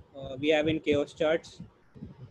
If you it is already in the predefined workflows in Litmus portal. You can select it from UI. But if you want to check out or change or maybe check the workflow, so you can take a look here. In the workflows, you have to do just one extra step. You have to change from Litmus to your particular namespace, like the GitHub username. So once you do that, it will start running your workflows. So you have to do the step mandatorily. So this is the thing, and yeah. So still you can have the like hello world application here, and you have the other like yeah. So these are the total all together, like all the service endpoints. So all are secured with HTTP like SSL. So you have this there's a hello world, then there's a front end service. This is the development one, and this is the production one, and this is the server. So we are already also ingressed like using ingress for this because we are trying to access it, like we are making it public to access, and we are also accessing it in our development container. So yeah, I guess it is taking some time. I can shut this down. This is not needed. We can remove self deployer after it has deployed the components. Thanks, Ishan. Yeah, so I guess it is taking some more time. Yeah, we can skip that part. So once you have that server, this starts and you will have the same thing running which you already had. So that was all from my part. That's pretty cool, Ishan. Thank you. Thank you so much for that. So to summarize, there's two really cool things that we've seen here. One is by adding the configuration and the Okteto button, you can make it super easy for anybody to deploy your application. And the Litmus portal is a very complex Kubernetes application. It has a lot of pieces. So if you had to run all that manually, it might not be easy, especially for someone who is not an expert on Kubernetes or Chaos Engineering. So that's a really easy way. You know, if you have any other projects laying around, apps you've built, adding a deploy button, whether it's Okteto or, you know, there's one for Heroku, there's one for Netlify as well. It's something I do recommend to everybody take a look. It's an easy way to get more people to contribute. And the other that Ishan showed you is that using the Okteto CLI, which is an open source product as well, you can develop directly in a container. And that helps you because you can create, as he showed us, a container with all your dependencies already on it. That example has already Node, and you could add your NPM dependencies maybe, depending on how it's configured. And it's an easy way to get people to contribute, to get up and running, because what you really want everyone to do is just run 2 commands, in this case, 1 click and Okteto up, and be able to contribute, be able to see their code running. And as he's showing us now, you have the entire portal there running. It's a hot reloader, so you make one change, it recompiles, and everything is automatic. So if you notice, you don't have to know a lot of the internals to be able to start with the contributing, which is something that all open source contributors really appreciate, is making it easy for you, you know, and as a very good README, very straightforward, 2-3 actions, and you are up and running. And here Shannon shows us how you can also, you'll see the hot reloading, compiling, and as he shows us in the beginning, it's all now synchronized to his file system. So it's very easy to see the changes. And then when you're done, you just, you know, commit those changes in a branch, send your PR, and then the team will review and do it.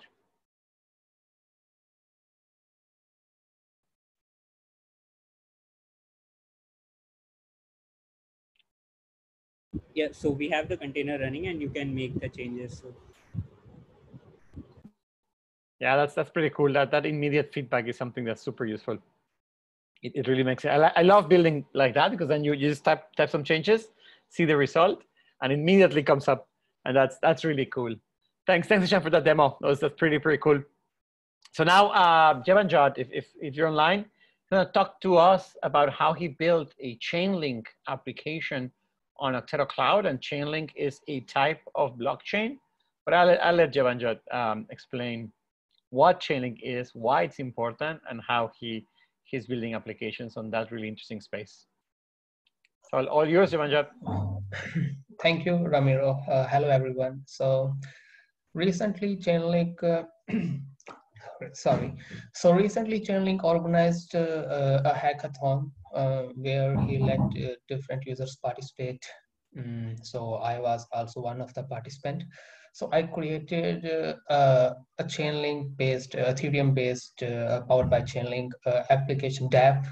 That is actually, I'm not sure if you heard about Sado.com, SEDO, search engine domain offering. So I actually created my own Sado network, which is basically domain, parking, selling, buying, everything on blockchain with verification through Chainlink, etc. But one of the most important thing that I would like to add is that actually it is the base of every development. It was Okteto. So I developed everything with Okteto, and actually with the pleasure of developing with Okteto is I have appropriate words for it, but yeah, it was like really amazing. So what I did is first of all, let me show you what Sedo network is, then I will move forward. So here is Sedo network, and these are 3 smart contracts that I developed, which are basically do escrows like domain, parking, buying, selling, and VRFTXT is for verification from domain through verifiable verifiable random big integer number that actually we have to add into our txt records of domain to verify it on chain. So I actually explained the whole process here, and you can deploy your own smart contracts and everything else as I have already deployed public smart contracts and I am running a node, so you can actually try them out. These are on Kubernetes network. So I actually use Subgraph, which is one of the graph technology, GraphQL based query language. So for Ethereum network. So yeah, this is like a very 10-minute, 20-minute front end I have to make in very hurry, but most of the stuff is handled on chain. So front end is just a viewer right now, but I will absolutely make it more featureful later on. So the major thing is here, Okteto YAML. This is the base of my development. I actually was able to complete it in 1.5 weeks from scratch. Because I don't have to manage everything locally. I don't have to manage different dependencies, run multiple terminals. So everything is managed on cloud, and my storage and my system remains completely light and faster. So I have, let me share you, if you want to study what is Sedo network and deploy it, let me share you. Okay, I will share it later on. So the next thing I would like to share is maybe please wait. I'm getting a little in trouble here. Okay, so yes. So next thing I will try to share is that here is how I developed Chainlink on Kubernetes network. So first of all, I created an Okteto development environment powered by Chainlink node, Chainlink image, which is actually basically a configured node there. So I'm sure if you can't see my screen is changing, please let me know, because I have faced that problem, and it really is annoying sometimes when you do stuff and you are not able to see it. So yeah, so with Okteto, all I need is to define what I want to build, how I want to interact with it, and yeah, this remote property actually here let me handle how I should interact later on or with multiple terminals with Okteto. This is very cool. I will explain it later. So this is the env file I created for Chainlink, and this is the stignode file that Okteto creates for you to actually keep your local system light. It won't let you sync dependencies, etc. So everything stays on cloud, which is very good. So I am running Chainlink port local 8080, but I have created this separate environment for you, which you can able to see how I will start it. So from the Okteto Cloud dashboard, what you will see is first I deployed Postgres. So as you can see, I have deployed Postgres with my little bit of changes. As database is Chainlink, the password is a simple one, and the username. And you can see I have just made some small little changes which are not necessarily necessary. You can the 2 GB is enough actually, so I just make it 3. Okay, so after deploying my Postgres SQL, all I needed was later to set up my string here, connection string, Postgres database connection string, and SSL mode disabled, of course, which you will face issues if you don't disable it. So this is the ETH URL that you might require, that you can get from Infura, which is a node running website that runs your nodes. It's a node running website. Okay, there are multiple ones, but I used Infura. It was quite smooth with good plan as well. So yes, so next thing I would like to do is make my Chainlink node live. So I would like to do this here. You can see my PowerShell window. So what I need now is Okteto up.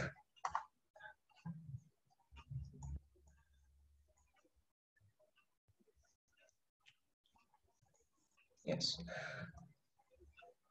So it starts syncing everything, which is my .env file as well, which Chainlink will read. So okay, so the container is started, the pod is started. So all I need is Chainlink local, and if you run it for the first time, then it will ask you for a new password, a new email, etc. But I have already run it for my development demo purposes. So as you can see, my password, I have it. I fill my password and it's running.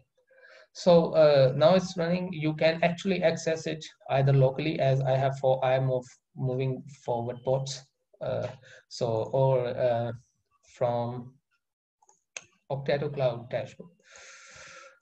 And here we have local port 8080, which is automatically exposed on development environments. So here we have, okay, it's just learning. So here we have our Chainlink node running.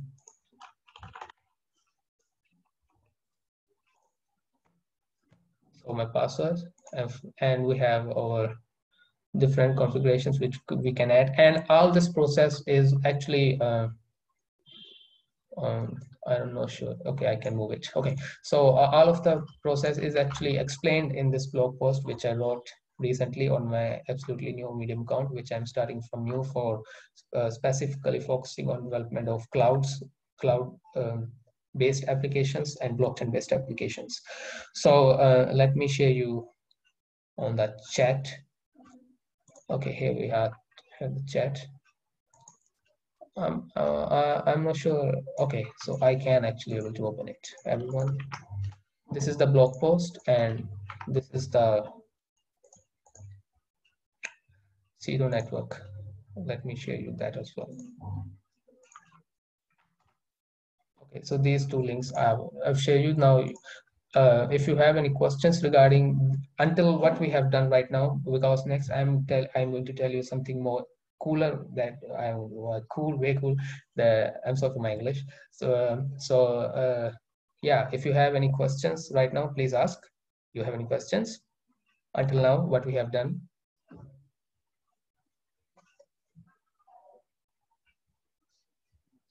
Okay, so can we move forward?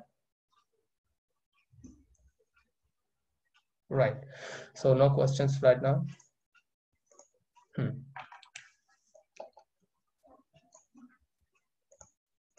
Okay, perfect. So yeah, next thing I would like to explain is how you can actually next thing I would like to share is how you can actually able to run your own custom Ethereum blockchain and a development environment for your own smart contracts on Okteto Cloud. So doing that is very easy. First, what I did is created my Okteto YAML file with all the necessary configurations, which I just added the remote one. Everything was there already, so I don't think we need any changes right now. So yeah, moving forward with this, so what I did is basically npm init and created my own npm file, and then later on I installed one of the tool that is used to develop smart contracts, which is called OpenZeppelin. Let me share you that as well.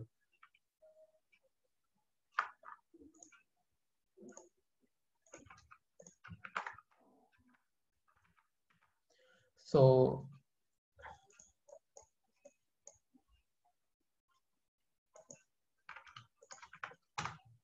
yeah, the third link with OpenZeppelin.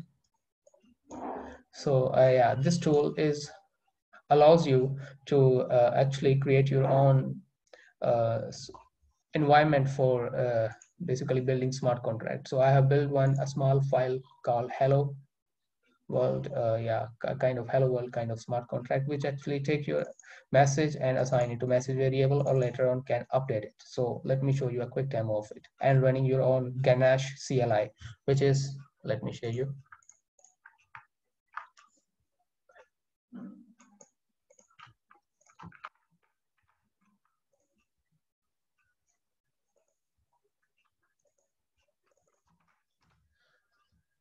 So which is basically a command line tool to run your own local test network of Ethereum blockchain, which you can further on extend to fork main network or etc. So yes, so moving on, let's start our Okteto environment here.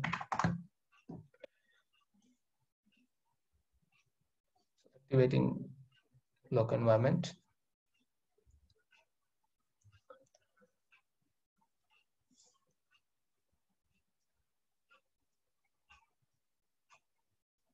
Okay, so we have activated our local environment. This is created inside this root folder. As you can see, Okteto YAML is created here.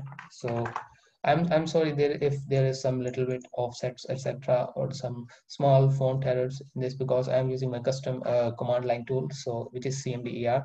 So yeah, it's sometimes occurs here. So okay, so what we have here, all the files synced. So next time we have to do is I'm also going to share you a very good information as well. I'm going to deploy my smart contract hello.sol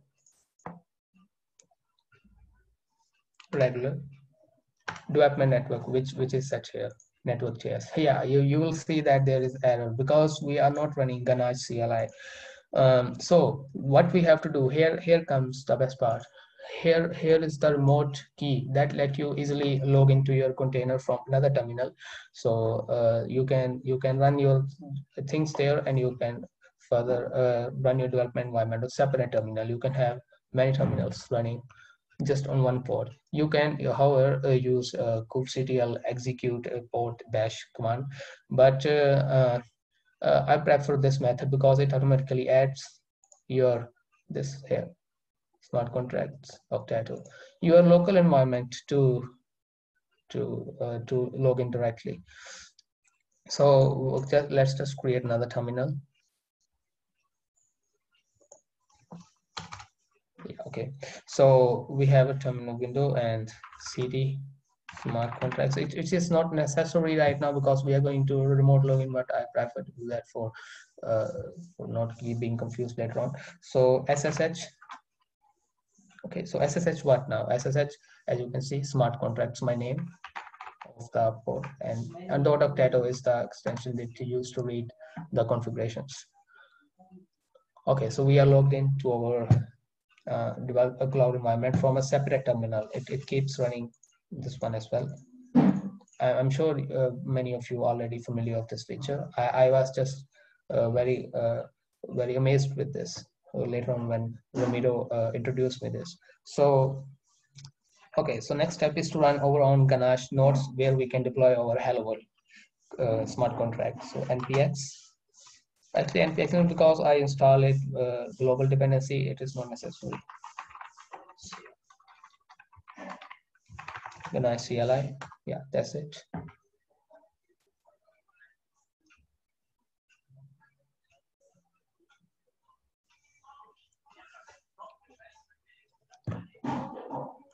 So it is running over on node now on Okteto Cloud. So what we have to do is just read it from here. So now it will be able to do HTTP localhost 8545, connect this to this port. So yeah, let's redo it.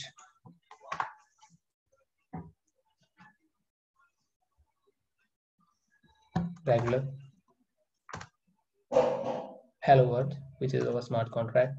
Yeah, so what we are going to initialize with, we are going to initialize with hi Ramiro. I was totally sorry about that offsets. So it is deployed on the new instance, and yeah, you can see the address here. It is deployed here. You can see the transaction result here. So yeah, this stuff is very easy, but to make it more accessible, easy to use, you have to make it way more creative to actually get the appropriate results from it. So let's call our hello world value what we have stored on chain. Did we actually store hi Ramiro? Let me npm. Oh, sorry, npm. Let me call the value. OZ for Open Zeppelin. That's a shortcut. You will be able to read it when you see the docs. So document development environment hello world. Okay. So the message. Let's see.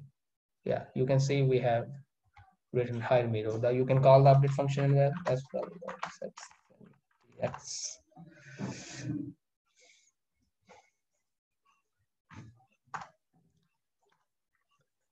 So update new string hello Ramiro. Okay, so we have updated. As I told you, I apologize for this kind of problem here because I'm using different kind of terminal here, which probably might not be compatible and creating problems with it. So yeah, we have deployed this in new instance. So yes, let's. Oh, sorry, not new instance. We updated that transaction. You can see the results here. Okay, so let's call again what value has.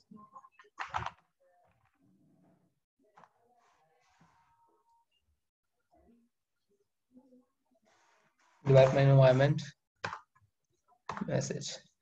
So we have hello Ramiro. So hi changed to hello. I mean everything changed to new state. But yeah, that's how it basically work. You can develop your own different cloud applications, including blockchains ones. I have also used Sawtooth previously IBM many months ago, so it was a great experience. However, there was some problem with the syncing of the nodes, but I'm sure some of them was syncing and some of them was error. But that's just to tell you the example that now we are at stage we can run everything on cloud, and we should not miss this opportunity to make our systems lighter and faster, and push everything, every heavy duty stuff on cloud, and we can develop our stuff as well there. So yeah, that's pretty much it from me. And one more thing is that as you might know, I was going to create a trading board tutorial, so I'm sorry for that. It got a little late, but I'm sure I will be able to make that sooner. It's just easy stuff, but based on the mixing multiple things, we can actually achieve much more better results with it. So yeah, that's pretty much from it. Thank you guys for watching.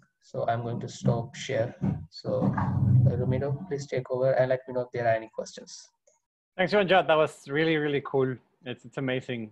All the cool things you're creating with Okteto. Thanks for sharing that, and thanks for putting the time to write the blog post. I really recommend everybody to take a look. It's a great example of how you can use cloud native technologies, even if your application itself is not running on Kubernetes. Like in this case, Jeevanjot's application depends on Node, depends on OpenZeppelin, but it still takes advantage of all these other features we're building around, with Kubernetes, Okteto Cloud.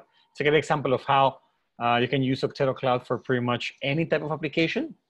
And this is great. And if you have any questions, please ask Jeevanjot. If you have any questions after this event, just go to our Slack at slack.okteto.com. That will take you to our channel in the Kubernetes Slack, and that's a great place to interact with the community, ask more questions. If you have any ideas, brainstorming, or if you want to start using Okteto, that is the place. That's the place to be. So, without further ado, we're gonna continue to the next item of our agenda. We're almost done today, morning, night for me, morning for most of you. And Karthik from Litmus and I will talk to you about how you can contribute to the cloud native world with Litmus and Okteto. So Karthik is one of the main maintainers of Litmus, one of the main developers there. So he's going to talk to us about how we can all contribute to that really cool project, and maybe even gain a HacktoberFest t-shirt while we do it. So Karthik, all yours. Hey Ramiro, thank you. I'll share my screen. Is my screen visible? Yes, we can see it. So, hey everyone, I'll probably talk a little bit about how you can contribute to the Litmus project. And we've seen some amazing demos today. Amit, Ishan, Jeevanjot, and a lot of insights shared from time to time by Ramiro. So I think I'll talk about how you can, or the various ways in which you can contribute to Litmus. This is the HacktoberFest season. So it's a great time to start your open source contribution journey, earn some swag and also some knowledge on the way, and earn some open source karma. So there are various ways you can contribute to any open source project. Mainly code is one way. You can contribute to docs, or you can just be a part of the community and contribute use cases. You can share your way of using the project, or what you're looking forward to seeing in it as it develops further. So very briefly, we'll talk about the various ways of doing this for Litmus. We'll just touch upon how you can contribute code, what are the areas of contribution. So Litmus is starting to evolve, and it is a project with some broad areas for contributions. We just saw the portal, which Ishan talked about, how you can develop the portal, how it is aided by the development experience you get on Okteto Cloud. Similarly, there is also the chaos experiments. So the experiments are what the portal is going to execute in the form of workflows. So that's one interesting area you can contribute into in Litmus. And then there is also the orchestration code. So you might be aware of Litmus. Prithvi might have introduced you to the project in its goal. It is basically trying to help you inject chaos on your applications.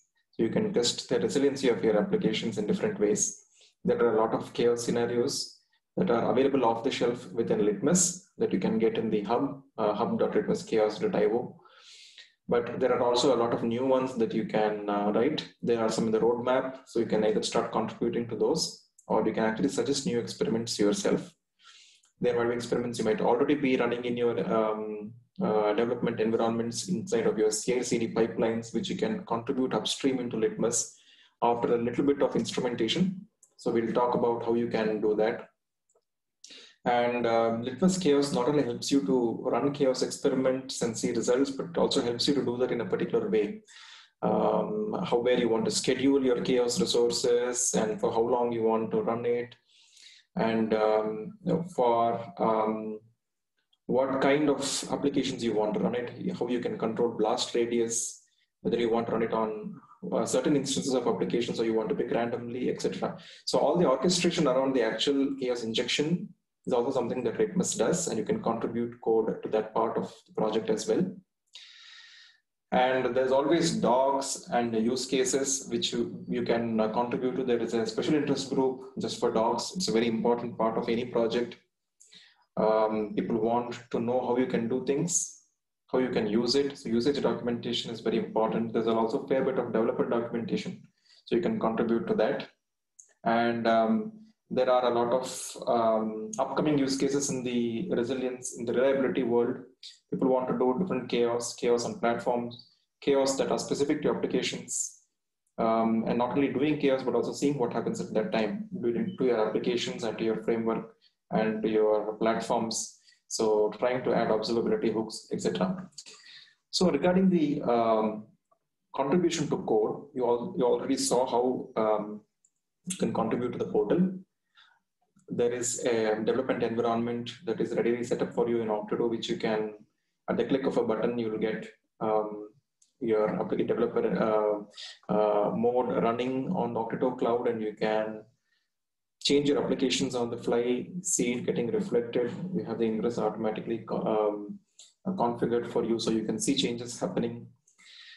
There are a lot of dependencies that are necessary, like the Argo workflow controller and MongoDB, etc., which can also be installed as part of the same development environment. You can take a look at the good first issues on the GitHub repo. So this is the repo for Litmus. You can take a look at the good first issues that are there here. That's the label. And you will be able to, this is the label, and you will be able to find a lot of events, a lot of issues there around the portal and around experiments, etc., that you can sort of pick up and start. I wanted to touch upon how you can be benefited by Okteto while developing your chaos experiments. When I refer to chaos experiments, just to reintroduce you to the concept of experiments. So these are the various tests or experiments that you can do. You can kill pods, you can hog the CPU resources and memory resources on your pods or on the nodes. You can corrupt the network, you can drain your nodes, etc. So these are the various base experiments that are available, and the application specific experiments provide an application specific spin on these generic experiments by adding entry and exit checks which are very specific to those apps. So for example, the Cassandra experiment tries to verify if your Cassandra ring has been reformed, data has been redistributed after you do your chaos. In case of Kafka experiments, it's going to check the health of your brokers and your Zookeeper cluster, and it's also going to look at whether your message streams are continuing or no. These are all extra entry-exit criteria that you can add on top of your basic application checks, service availability checks that are run by default within the experiments.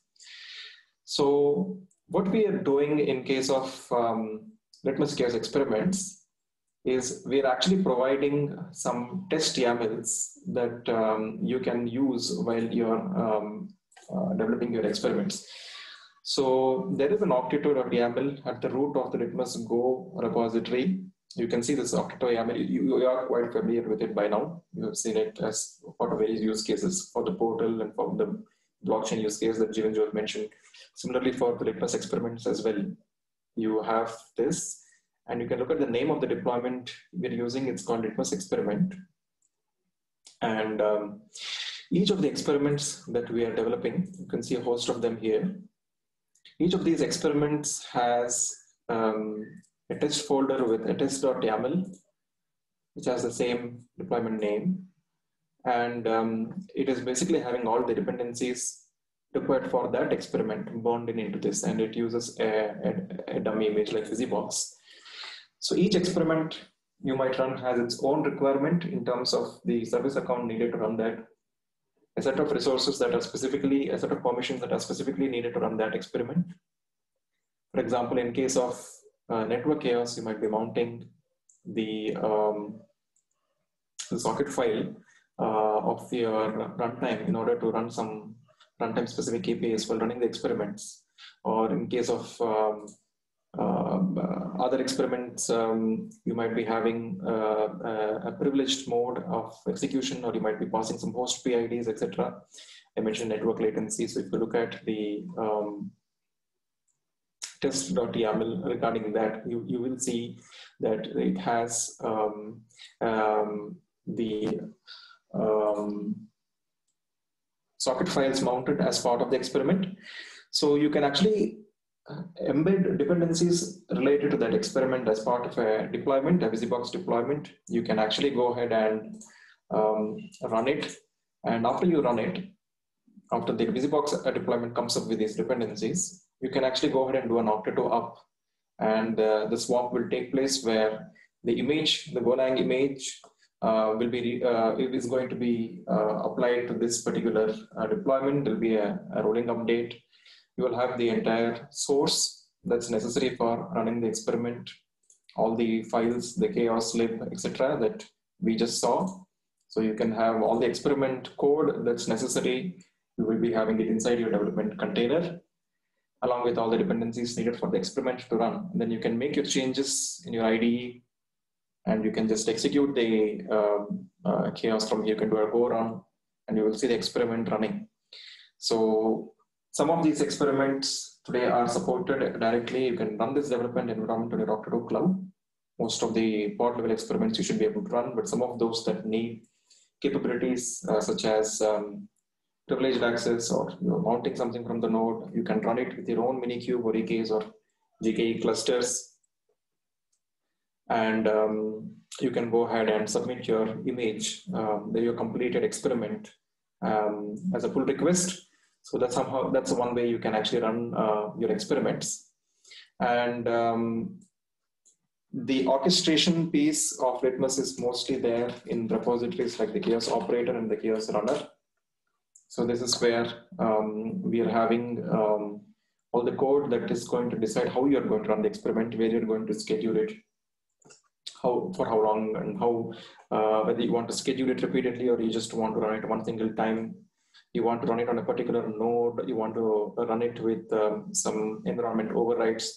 All that orchestration code is here. So you can pick issues from the main Litmus repository tagged with the right area. There's an area Litmus E2E test for the tests written to test the experiments themselves. This is for E2E for the Litmus framework. And you have the good first issues for the Litmus Go for new experiments. And then there are good first issues for the portal as well. So you can take that and start running. You will be helped along in your development process with all the Okteto aids. And some of these issues also have the single point of contact listed in them, folks who are working on that area. So you can speak to them if you have any questions in your contribution journey. And yeah, so that's how you can start off with contributions, and you will earn a lot of swag for that. Prithvi can probably talk about that in a bit. But apart from code, you can also contribute to documentation. In case you're a user persona, you are the DevOps persona in your team who is using Litmus, there might be some areas which might be gray, not very well documented. So you can point that out, contribute the documentation yourself, or if you have written some of your experiments yourself, you can add documentation for that. There is a special interest group for documentation within Litmus, just like there are special interest group for the other aspects of the project. You can feel free to join them. So the agenda of the docs is to be basically trying to coordinate technical content on the docs. So there's also Docusaurus framework maintenance that can be something you can contribute to if you're interested in it.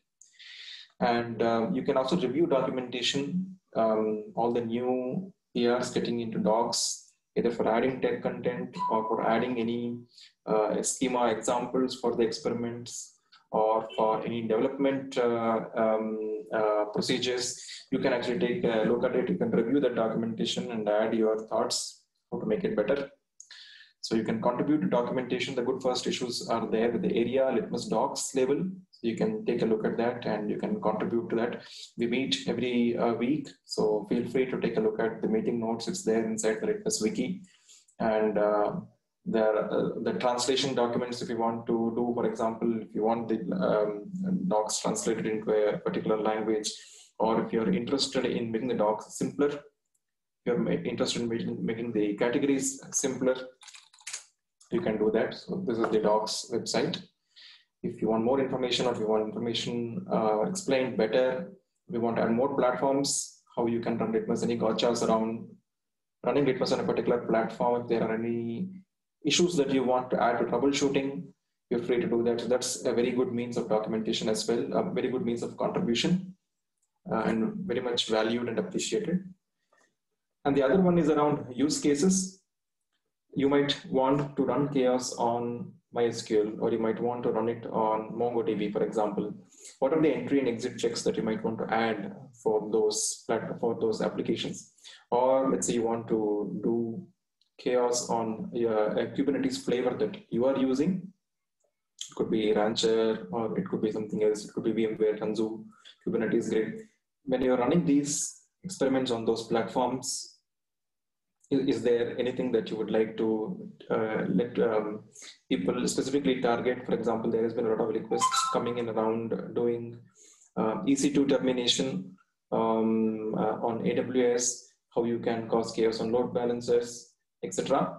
So if you want to have any new kind of chaos introduced into your environment, Litmus is purely Kubernetes focused today, but it can work even outside of Kubernetes. The CLI, the Litmus experiments support running chaos against platform-specific resources as well. The framework does allow you to extend it that way.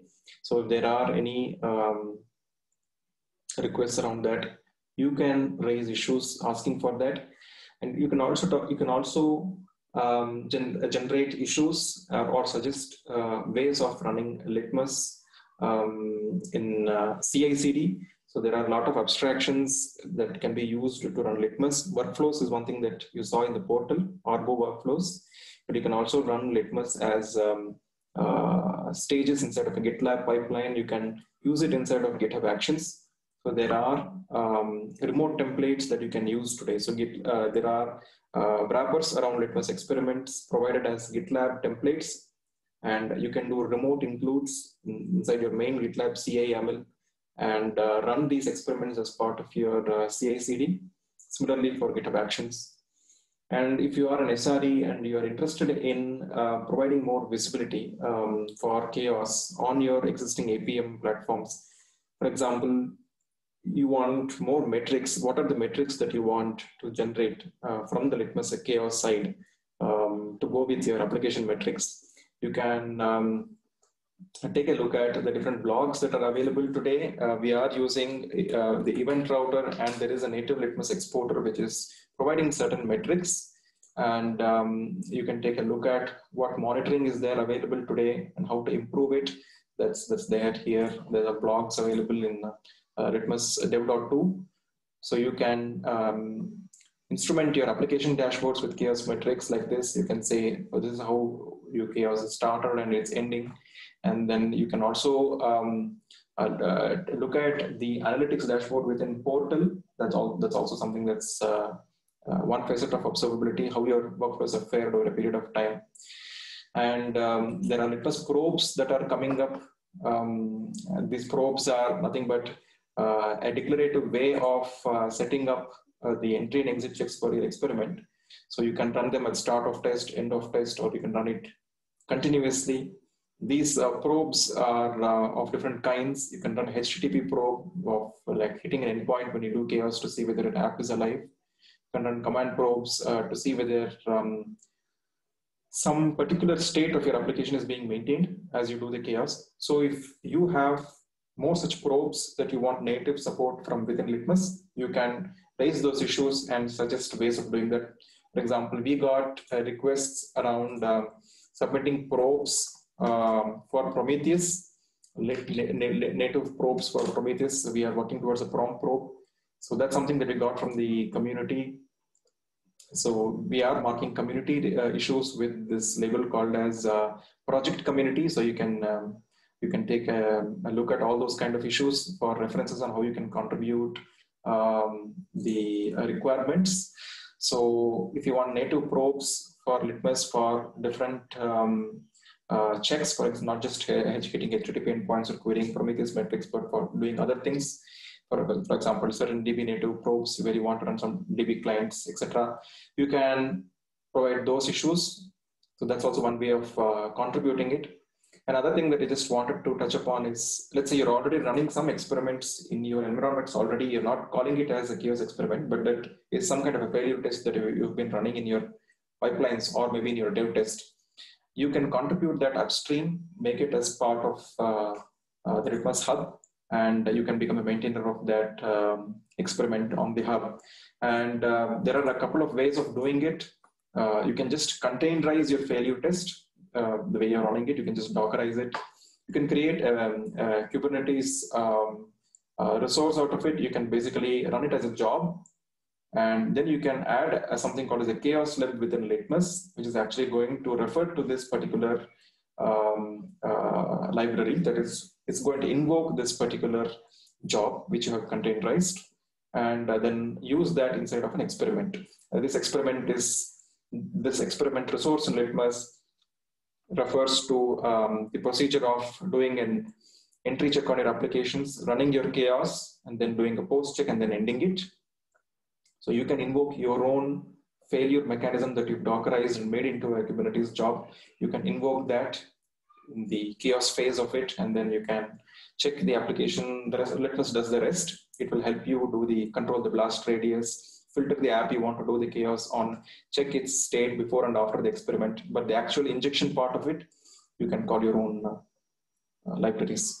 If you want to run your own experiment itself, the Litmus experiment, you want to run it with your paradigm, not the way traditionally the experiment is run, you can do that as well. You can containerize your experiment logic itself, and you can wrap it in a job, and you can create a chaos CR for it. This is the only difference. You can create a chaos CR that will be reflected on the hub like this. Each of these experiments has a chaos CR, which is going to look like this. You can specify the permissions that are necessary to run that particular experiment. You can replace Go runner with your own image that you've built, pass the environment variables that you want for your experiment, and then provide the right entry points for running the chaos. So you can run your entire experiment, or you can take an existing Litmus experiment and put your tool to inject the chaos instead. There are the two ways of integrating your experiments into your way of doing chaos into Litmus. So that's the type 1 and type 2 references. So you can raise issues on how you want to do it, or you can send PRs directly to Litmus Go or Litmus Operator for orchestration or for documentation. We do meet every month as part of a community sync up. So we do that on the third Wednesday of every month, where we talk about the Litmus release and also talk about contributor experiences and celebrate contributions from the community. So please feel free to join this call. And we are also on Slack, slack.kubernetes.io. It's a channel that on the Kubernetes workspace. So you can join that. And yeah, so that's all I wanted to present about how you can contribute to Litmus. If you have any questions, I can take them.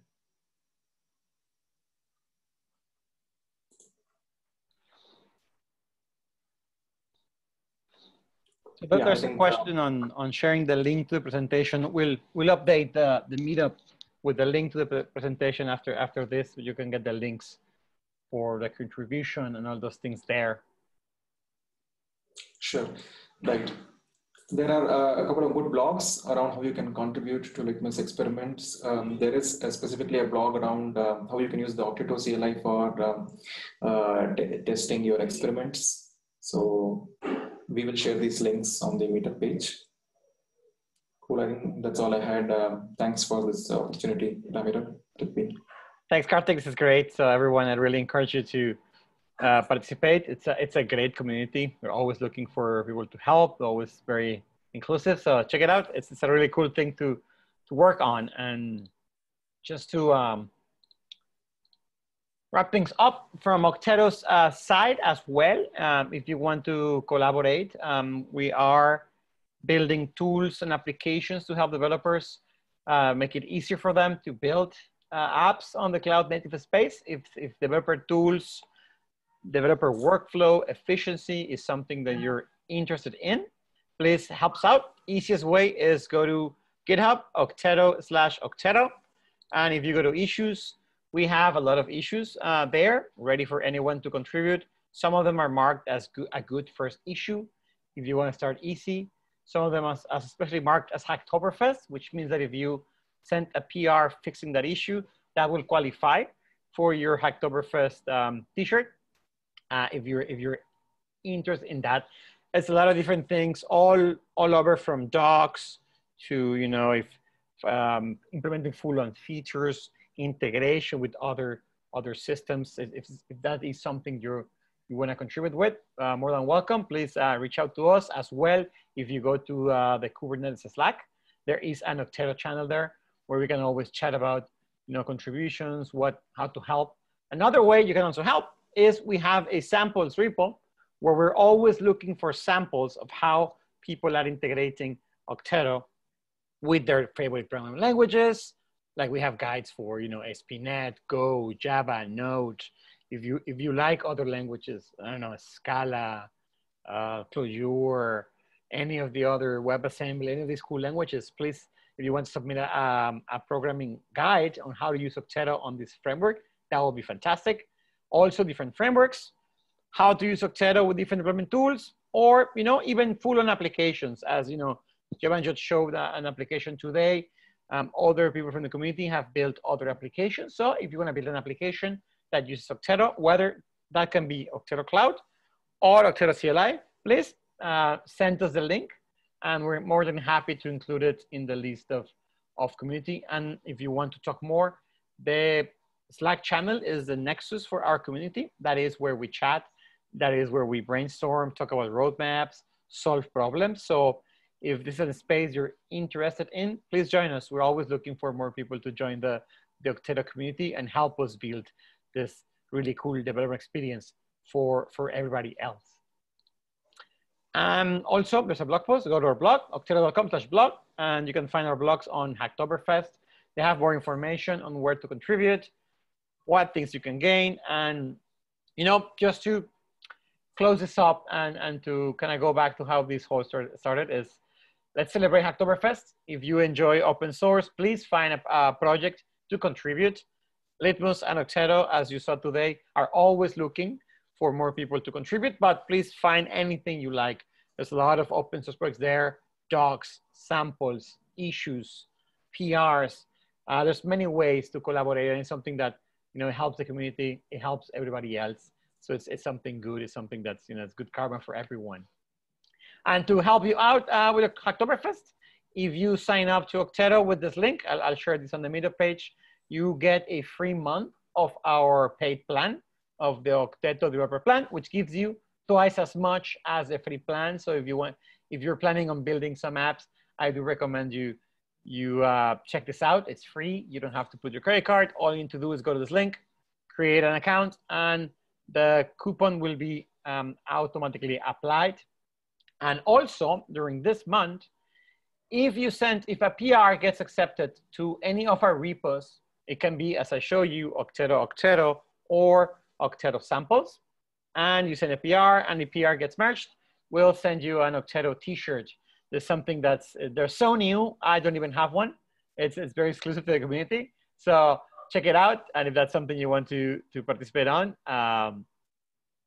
you know, I'm waiting for your PRs. And, you know, with this, also join our meetups. This was organized by both the Litmus meetup and the Okteto meetup.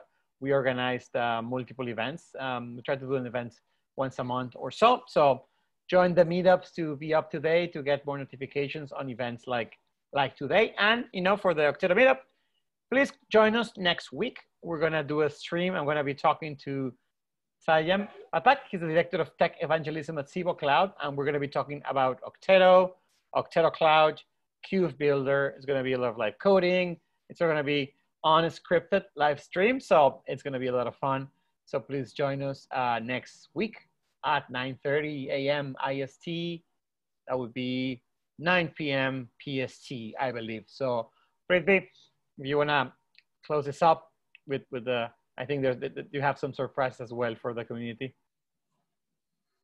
Sure, Ramiro, sure. So before I end up, I would just like to probably I can share my screen. Yeah, so if it's visible, I can just talk about what we have from the LitmusChaos end or from the end of my data. So the best PR submission, as you know, will be winning a brand new laptop. You can contribute to 2 projects. That is, as you can see, probably you can contribute to OpenEBS or LitmusChaos. OpenEBS is the sister project for LitmusChaos, driving cloud native data management. So you can just visit this website. I'll be posting on chat probably, and I'll just post it on chat. So we celebrate, my data is celebrating HacktoberFest with OpenEBS and LitmusChaos. So the prizes on offer, as I said, the best PR gets a brand new laptop, and the other prizes on grabs are a mechanical keyboard, an NVMe drive, and earbuds. Obviously, these are the top 3-4 prizes for the top contributors. So you don't have to wait. You just drop in by these 2 repos and start contributing to any issue with the HacktoberFest label. Both the repos are participating for HacktoberFest, and every contributor, as you know, if one PR gets merged, each contributor gets hold of this limited edition HacktoberFest 2020 t-shirt with, like, you can see the t-shirt on screen. So these are the prizes on offer. So start contributing from now itself. We still have approximately 13-14 days left. So yeah, so I'll be this, like, I'll just share the link to the prizes, and then we can wrap it up. Yeah, so I have shared the link for the prizes on chat. If you have any questions, feel free to ask. Do join us on Slack. Like, that is where we meet, and that is where we talk about everything. So I'll just post the Slack link for one last time, and then we can wrap this up.